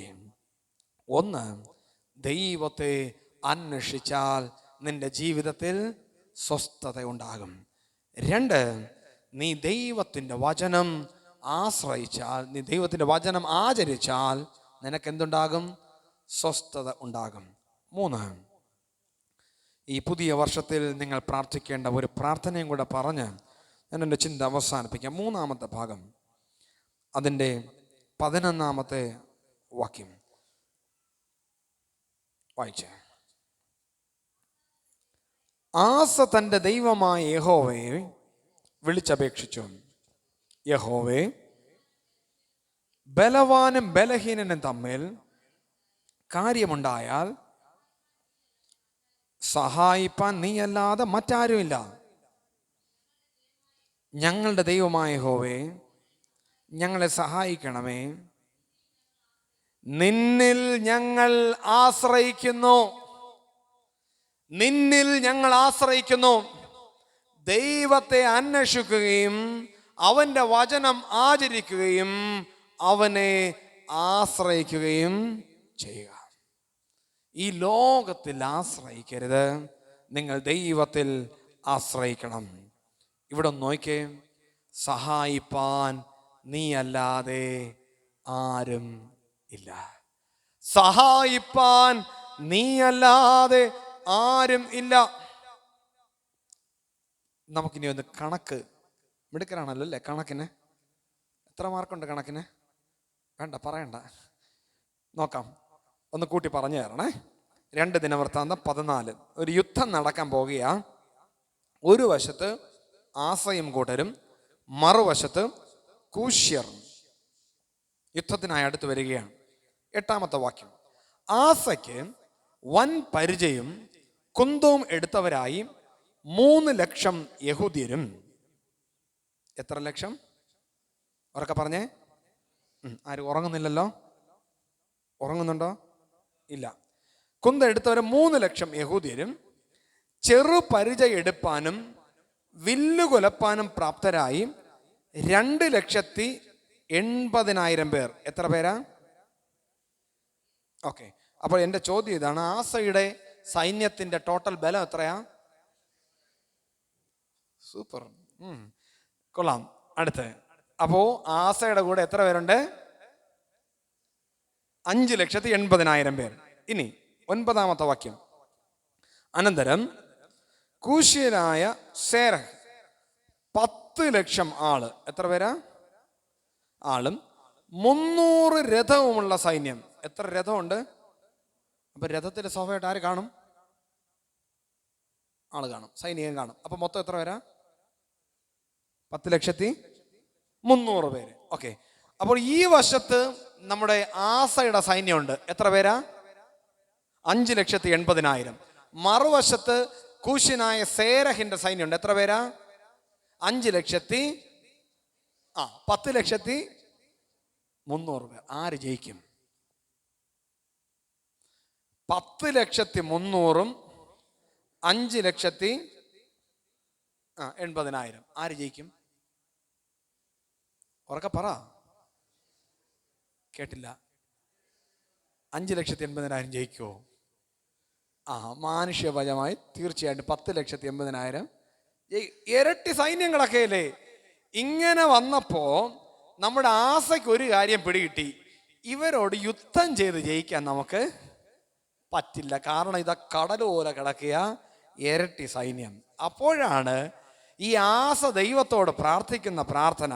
ഈ പുതിയ വർഷം നിങ്ങൾ പ്രാർത്ഥിച്ചോളണം: യഹോവേ, ബലവാനും ബലഹീനനും തമ്മിൽ കാര്യമുണ്ടായാൽ സഹായിപ്പാൻ നീയല്ലാതെ മറ്റാരും ഇല്ല.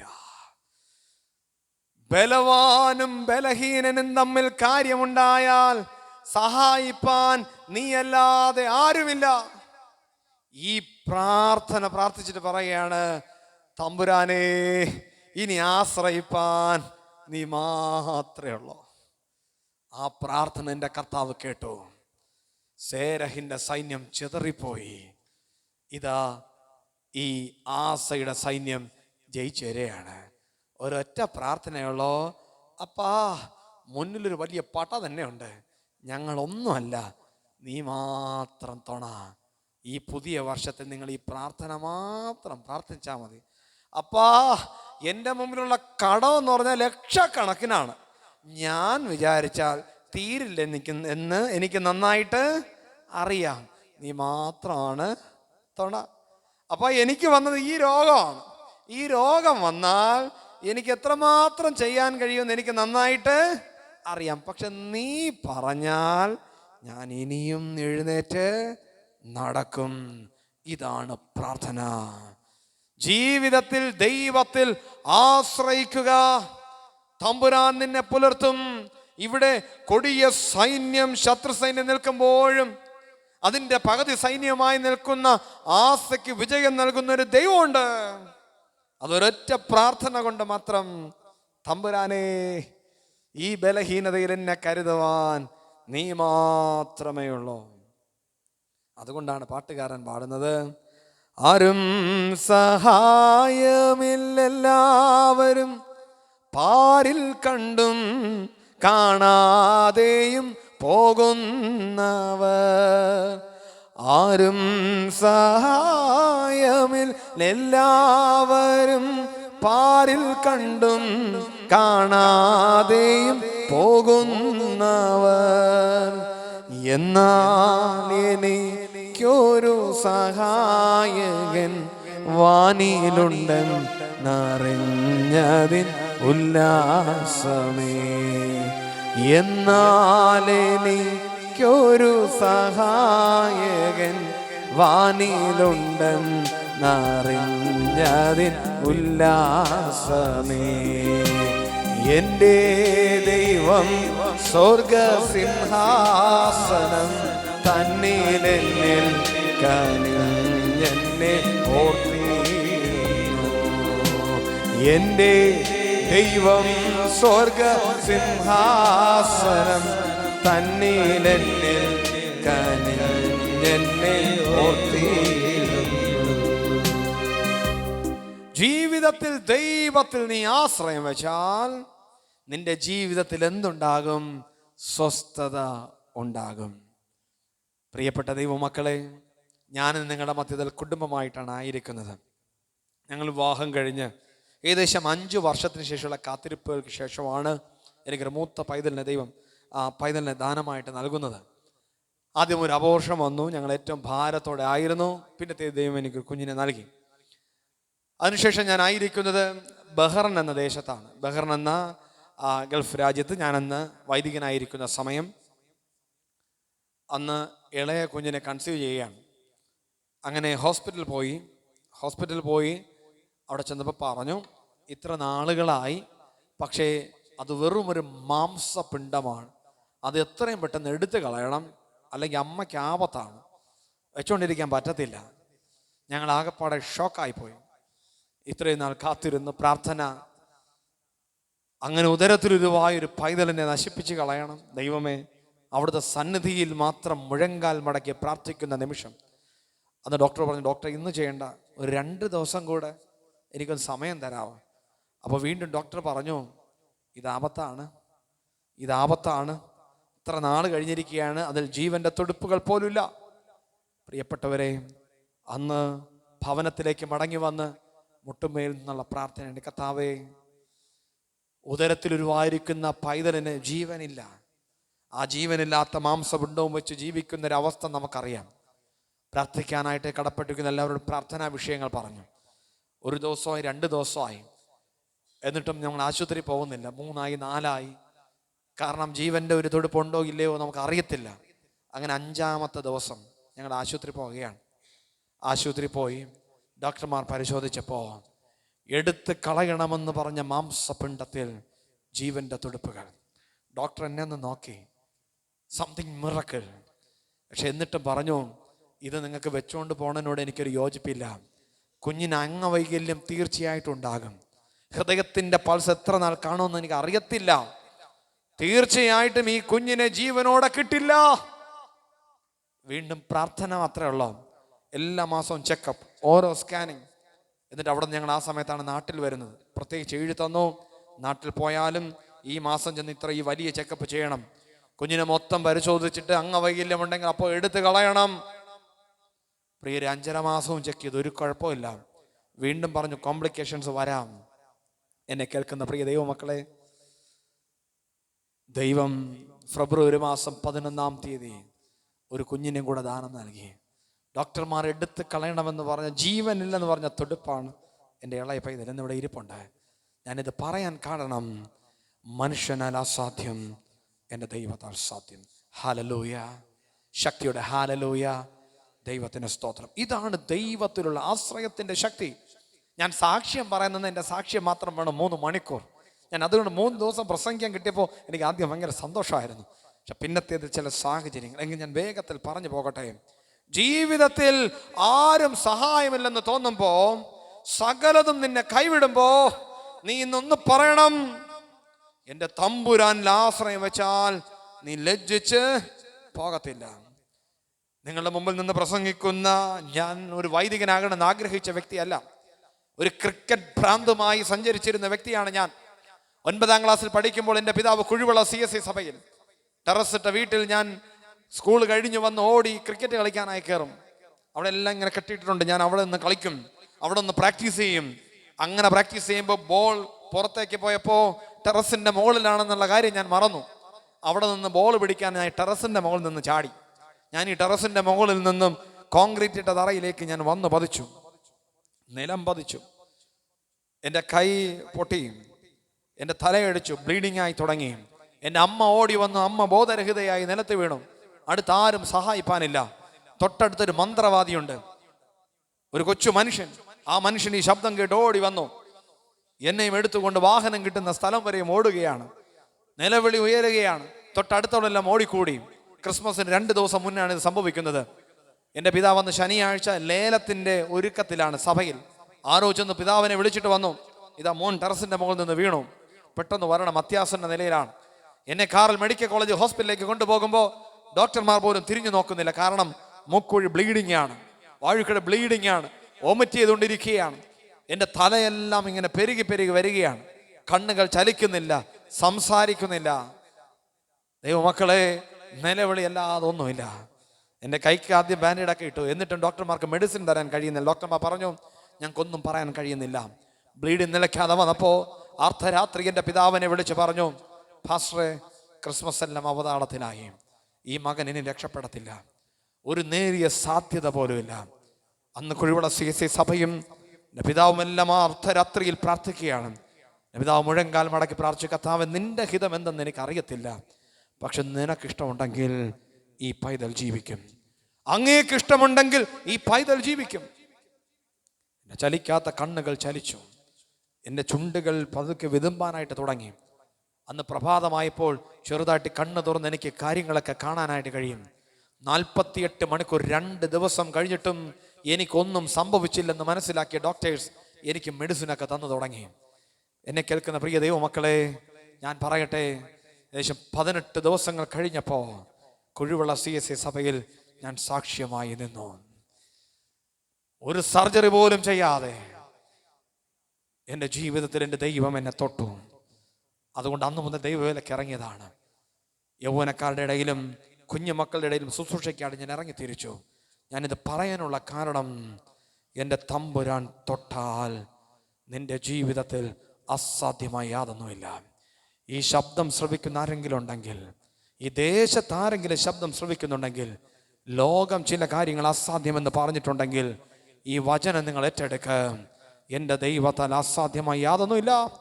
നീ ഏത് മതവിശ്വാസി ആയിക്കൊള്ളട്ടെ, പക്ഷേ എൻ്റെ അപ്പൻ്റെ സന്നിധിയിൽ ഞാൻ പറയട്ടെ, യേശുവേ എന്നൊന്ന് നിലവിളിച്ചാൽ അപ്പൻ നിന്നെ തൊടും. അതൊരു മതമല്ല, അതൊരു മാർഗമാണ്, അത് രക്ഷയുടെ വാക്കാണ്. ക്രിസ്തു എന്ന നാമം, യേശു എന്നുള്ള നാമം ഈ ലോകത്തിനുള്ള നാമമാണ്, ഒരു വ്യക്തിക്കുള്ള നാമമല്ല. ആ കർത്താവ് ജീവിക്കുക, ഈ ഞാനും ഇന്ന് ജീവിക്കുന്നു. അന്ന് ഈ വാഹനം ഓടിച്ച് അക്രൈസ്തവനായ ഒരു മകനുണ്ട്, ഷിബു എന്നാണ് പേര്. ആ മകൻ കവലകൾ തോറും ചായ കുടിക്കാനിരിക്കുമ്പോൾ അവിടെ ഇരുന്ന് പറയും, സുജിത്ത് ഇന്ന് ജീവിക്കുന്നുണ്ടെങ്കിൽ അവൻ്റെ അപ്പൻ്റെ കണ്ണുനീരാണ്. ആ സീറ്റിന്റെ മുൻവശത്തിരുന്ന് യേശുവേ എന്നുള്ള നിലവിളിയുടെ മറുപടിയാണ് ഈ ജീവൻ. യെസ്, നീ ഇന്ന് കരയാൻ മടിക്കരുതേ.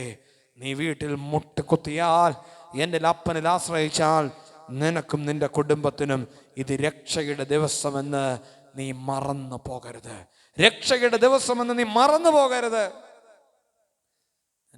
ജീവിതത്തിൽ അപ്പൻ തൊടുന്ന ദൈവമാണ്. ഈ സാക്ഷ്യത്തോട് ചേർത്ത് ഈ ഇടയ്ക്കൊരു സംഭവം ഉണ്ടായി. ഈ കഴിഞ്ഞ ജൂലൈ മാസം 14-ാം തീയതി ഒരു യൗവനക്കാരിയായ മകൾ എന്നെ ഫോണിൽ വിളിച്ച് കരയുകയാണ്, അച്ഛാ എൻ്റെ മോനൊന്ന് വീണു. 1.5 വയസ്സ് കുഞ്ഞ് പൈതൽ, ഇഹാൻ എന്നാണ് പൈതലിന്റെ പേര്. ഞാൻ ചോദിച്ചു എന്ത് എന്ന് ചോദിച്ചിട്ട് കരച്ചിൽ മാത്രം, ആംബുലൻസിന്റെ ശബ്ദവും. ഞാൻ ചോദിച്ചു എവിടേക്കാ കൊണ്ടുപോകുന്നത്? SIT ഹോസ്പിറ്റലിലോട്ടാ. ഞാൻ എൻ്റെ ആലയത്തിലെ പ്രയർ കൺവീനറെ വിളിച്ച് SIT ഹോസ്പിറ്റലിലേക്ക് ഞാൻ വാഹനത്തിൽ പെട്ടെന്ന് പോയി. അവിടെ ചെന്ന് കാണുമ്പോൾ മൂക്കിക്കൂടെ രക്തവും ഒലിച്ച് ഒരു കുഞ്ഞ് പൈതലിത നിസ്സഹായതയുടെ കിടക്കുകയാണ്. ബാൽക്കണിയിൽ നിന്ന് കളിക്കുമ്പോൾ ടെറസിന്റെ മുകളിൽ നിന്ന് 1.5 വയസ്സുള്ള കുഞ്ഞ് താഴെ വീണു. ബാൽക്കണിയിൽ നിന്ന് കളിക്കുമ്പോൾ 1.5 വയസ്സുള്ള കുഞ്ഞ് പൈതൽ തറയിലേക്ക് വീണിരിക്കുകയാണ്. നേരെ അതിന്റെ നിലവിളിയാണ്. എന്ത് ചെയ്യണമെന്ന് അറിയത്തില്ല. നഴ്സുമാർ, ഡോക്ടർമാർ പകച്ചു നിൽക്കുന്ന നിമിഷമാണ്. എന്നെ കേൾക്കുന്ന പ്രിയ ദൈവമക്കളെ, കരം വെച്ച് ഒരേ ഒരു പ്രാർത്ഥന, അപ്പാ എനിക്ക് ജീവൻ തന്നൊരു അപ്പനാണ്, സാക്ഷ്യമാണ്. ഈ പൈതലിനെ ഒരു ദോഷവും തട്ടാതെ വണ്ണം കണ്ണിൻ്റെ കൃഷ്ണമണി പോലെ നീ കാത്തുകൊള്ളണമേ. തിങ്കളാഴ്ച ഇത് സംഭവിച്ചു. അതേ ഞായറാഴ്ച പൈതലിൽ ഒരു ദോഷം പോലും ഇല്ലാതെ, ഒരു പോറൽ പോലും ഇല്ലാതെ പരിശുദ്ധാലയത്തിൽ വന്ന് സാക്ഷ്യം പറഞ്ഞു. ഞാനിത് പറയാനുള്ള കാരണം, ജീവിതത്തിൽ നീ നിലവിളിച്ചാൽ ഇറങ്ങി വരുന്ന ഒരു തമ്പുരാനുണ്ട്. നീ നിലയില്ലാതെ നിലവിളിച്ചാൽ ഇറങ്ങി വരുന്ന അപ്പനുണ്ട്. ജീവിതത്തിൽ സ്വസ്ഥത വേണോ? ഇന്നു മുതൽ നീ ആദ്യം ദൈവത്തെ അന്വേഷിക്കുക, പഠിക്കണം. നിനക്ക് ട്യൂഷന് പോകുന്നിടത്തോളം നീ ട്യൂഷന് പോകണം. നിനക്ക് ഈ ലോകത്ത് കിട്ടുന്ന നല്ല വിദ്യാഭ്യാസം ചെയ്യണം. But the first must be the God almighty. ദൈവത്തിന് നീ ആദ്യം വില കൊടുക്കണം, നീ അന്വേഷിക്കണം. 2, ജീവിതത്തിൽ ഈ വചനം എടുത്ത് ഒരാരും ലജ്ജിച്ചു പോയിട്ടില്ല. വെറുതെ വായിച്ച് കളയാനുള്ള വചനമല്ല, നിനക്ക് തമാശ പറയുന്ന വചനമല്ല. ഇത് പ്രത്യാശയുടെ വചനം. കർത്താവ് വീണ്ടും വരുമെന്നുള്ള പ്രത്യാശയുടെ ഒരു വചനം. നീ മുറുകെ പിടിച്ച് നിന്റെ ജീവിതത്തെ ഇന്ന് വിശുദ്ധിയിലേക്കൊന്ന് പുനഃക്രമീകരിക്കുക. ഭവനത്തിന്റെ ചില അസ്വസ്ഥതകൾ മാറും. ഈ വർഷം സ്വസ്ഥതയുടെ നാളുകളായി തീരും. ആരും സഹായമില്ലാത്തപ്പോഴും നീ ദൈവത്തിൽ ആശ്രയം വെക്കണം. അപ്പാ ഞാൻ ഇന്ന് ബലഹീനനാണ് നാഥ, നീ അല്ലാതെ എന്നെ കരുതുവാൻ ആരും ഇല്ല. എത്ര സന്തോഷകരമായ ജീവിതം.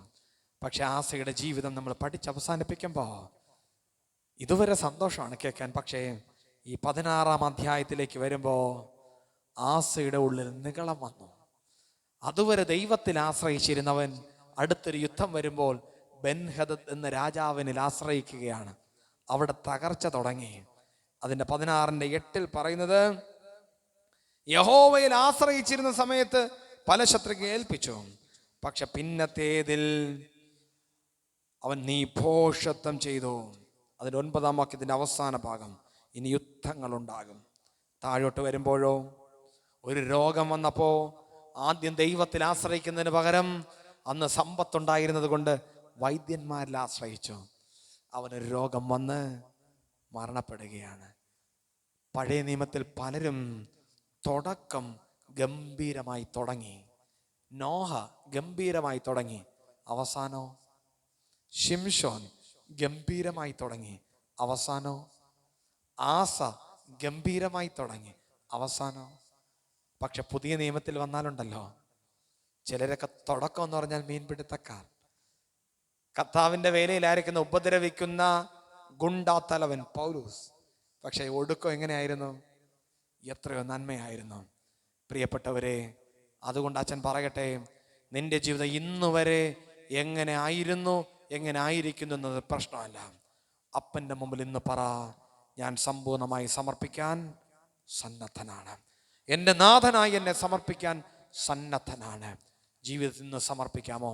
അങ്ങനെയെങ്കിൽ ഈ 94-ാം സഭാവാർഷികത്തിലായിരിക്കുമ്പോൾ ദൈവം നിങ്ങളെ അത്ഭുതം ചെയ്യും. നേർച്ചയായിട്ട് ഈ കൺവെൻഷൻ നടക്കുന്ന കുടുംബത്തിൽ ദൈവം ഒരു അത്ഭുതം ചെയ്യും. ഈ ആലയത്തിലായിരിക്കുന്ന ജീവിതങ്ങളിൽ ദൈവം അത്ഭുതം ചെയ്യും. ഈ ദേശത്തിൽ ദൈവം അത്ഭുതം ചെയ്യും. നിങ്ങൾ മുൻപിൽ വെച്ചിരിക്കുന്ന ഓട്ടം സ്ഥിരതയോടെ ഓടണം. മക്കളെ, ഇന്നൊന്ന് നമ്മുടെ കഴിവല്ല, കുറവാണ് അപ്പൻ കണ്ട യോഗ്യത.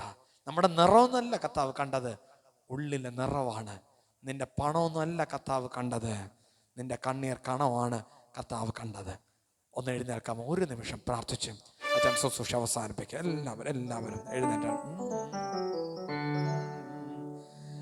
കഴിവല്ലേശു കണ്ട യോഗ്യത, കുറവാണൻ യേശു കണ്ട യോഗ്യത. നിറമല്ലേശു കണ്ട യോഗ്യത, നിറവാണൻ യേശു കണ്ട യോഗ്യത. പണമല്ലേശു കണ്ട യോഗ്യത, കണ്ണീർ കണമാണെന്നേശു കണ്ട യോഗ്യത. പണമല്ലേശു കണ്ട യോഗ്യത, കണ്ണീർ കണമാണെന്നേശു കണ്ട യോഗ്യത. പണമല്ലൻ യേശു കണ്ട യോഗ്യത, കുറവാണൻ യേശു കണ്ട യോഗ്യത. ജീവിതത്തിൽ നിന്റെ കണ്ണീര് വീണാലും നിന്നെ ഒപ്പിയെടുത്ത് തുരുത്തിയിൽ കരുതുന്ന ഒരു നാഥനുണ്ട്. നീ ചേർത്ത് പാടണം. മക്കളെ, ഇത് സമർപ്പണ പ്രാർത്ഥനയാണ്. ആരും മൗനമായി നിൽക്കരുത്. ചില നിമിഷങ്ങൾ നിന്റെ കണ്ണുനീർ തുള്ളികളിലൂടെ വീഴട്ടെ. നിനക്കൊരു പാപിയായി നിനക്ക് തോന്നുന്നുണ്ടെങ്കിൽ എൻ്റെ അപ്പനോട് പറ, അപ്പാ എൻ്റെ കുറവുകൾ പൊറുക്കണമേ. നിന്റെ കുറവുകളെ കുറിച്ചുള്ള പാപബോധം വരുത്തുന്നുണ്ടെങ്കിൽ നീ അപ്പനോട് പറ, അപ്പാ ഈ വർഷത്തിൽ തുടർന്നുള്ള നാളുകൾ വിശുദ്ധിയോടെ ജീവിപ്പാൻ എന്നെ സഹായിക്കണമേ. ചിലരെല്ലാം നിന്നെ കൈവിട്ടിട്ടുണ്ട്. ചിലരെല്ലാം നിന്നെ എത്രയോ പഴിവാക്കുകൾ പറഞ്ഞു. നിനക്കെതിരെ എത്ര പേർ തിന്മ പ്രവർത്തിച്ചു. പക്ഷെ നാഥൻ നിന്നെ വിളിച്ചിരിക്കും നന്മ ചെയ്യാനാണ്. കണ്ണീരു വീണാലും ഒപ്പിയെടുത്ത് തുരുത്തിയിലാക്കുന്ന നാഥനുണ്ട്. തുരുത്തി നിറയുമ്പോൾ അളന്നെടുത്ത്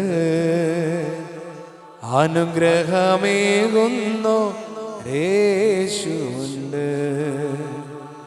ആരെല്ലാം നിന്നെ അകറ്റി നിർത്തിയാലും, ആരെല്ലാം നിന്നെ അകറ്റി നിർത്തിയാലും നെഞ്ചോട് ചേർക്കുന്നു യേശുവുണ്ട്. നമ്മെ നെഞ്ചോട് ചേർക്കുന്നു യേശുവുണ്ട്. ആമേൻ. കണ്ണീര് വീണാലും ഒപ്പിയെടുത്ത് തുരുത്തിയിലാക്കുന്ന നാഥനുണ്ട്. തുരുത്തി നിറയുമ്പോൾ അളന്നെടുത്ത് അനുഗ്രഹമേകുന്നു യേശുവുണ്ട്. നാഥ, നിന്റെ മക്കളുടെ കണ്ണുനീരിന് മറുപടി നൽകണമേ. സാമ്പത്തിക ഞെരുക്ക് നേടുന്ന കുടുംബങ്ങളിൽ എൻ്റെ അപ്പൻ വഴി തുറക്കണമേ. ഒരു ജീവിത ഉപാധിക്കായി ആഗ്രഹിക്കുന്ന കുടുംബങ്ങളിൽ നീ അനുഗ്രഹം പകരണമേ. കുടുംബ ജീവിതത്തിനായി ആഗ്രഹിക്കുന്ന മക്കളിൽ നന്മ പകരണമേ. ഭവനം ചമയ്ക്കുന്ന മക്കളിൽ ദൈവകൃപ പകരണമേ. ചില മാറാ രോഗങ്ങളാൽ ഭാരപ്പെടുന്നവർ എൻ്റെ ദൈവം സൗഖ്യം പകരണമേ. വാഹനങ്ങൾ മേടിക്കാൻ ആഗ്രഹിക്കുന്നവർക്ക് എൻ്റെ ദൈവം നല്ല വാഹനങ്ങൾ നൽകണമേ. വസ്തു മേടിക്കാൻ ആഗ്രഹിക്കുന്നവർക്ക് അവർ ആഗ്രഹിക്കുന്ന ഭൂമി നൽകണമേ. യേശുവേ, ഇന്ന് പ്രാർത്ഥനയിലായിരിക്കുന്ന ചില അക്രൈസ്തവർ, ദൈവത്തിൻ്റെ ആത്മാവ് നിന്നോട് പറയുന്നു, യേശുവേ എന്നോട് കരുണ തോന്നണമേ. നീ ഏത് മതസ്ഥരെന്നുള്ള വിഷയമല്ല, നീ ദൈവത്തോട് പ്രാർത്ഥിക്ക്. അവിടുന്ന് രക്ഷകനാണ്. നീ ഇന്ന് ആരാധിക്കുന്നത്, നീ ഇന്ന് പലരെയും ആരാധിക്കുന്നുണ്ട്. സിനിമാ താരത്തെ ആരാധിക്കുന്നു, ക്രിക്കറ്റ് താരത്തെ ആരാധിക്കുന്നു, പക്ഷെ അവർക്കൊന്നും നിന്നെ അറിയത്തില്ല. പക്ഷെ ഇന്ന് നീ ആരാധിക്കുന്ന ദൈവത്തിന് നിന്നെ നന്നായി അറിയാം, നിന്നെ നന്നായി അറിയാം. നിന്നെ പേർ ചൊല്ലി വിളിക്കുന്നു, മകനെ മകളെ, ഞാൻ നിന്നെ കൈവിടില്ല, ഉപേക്ഷിക്കില്ല.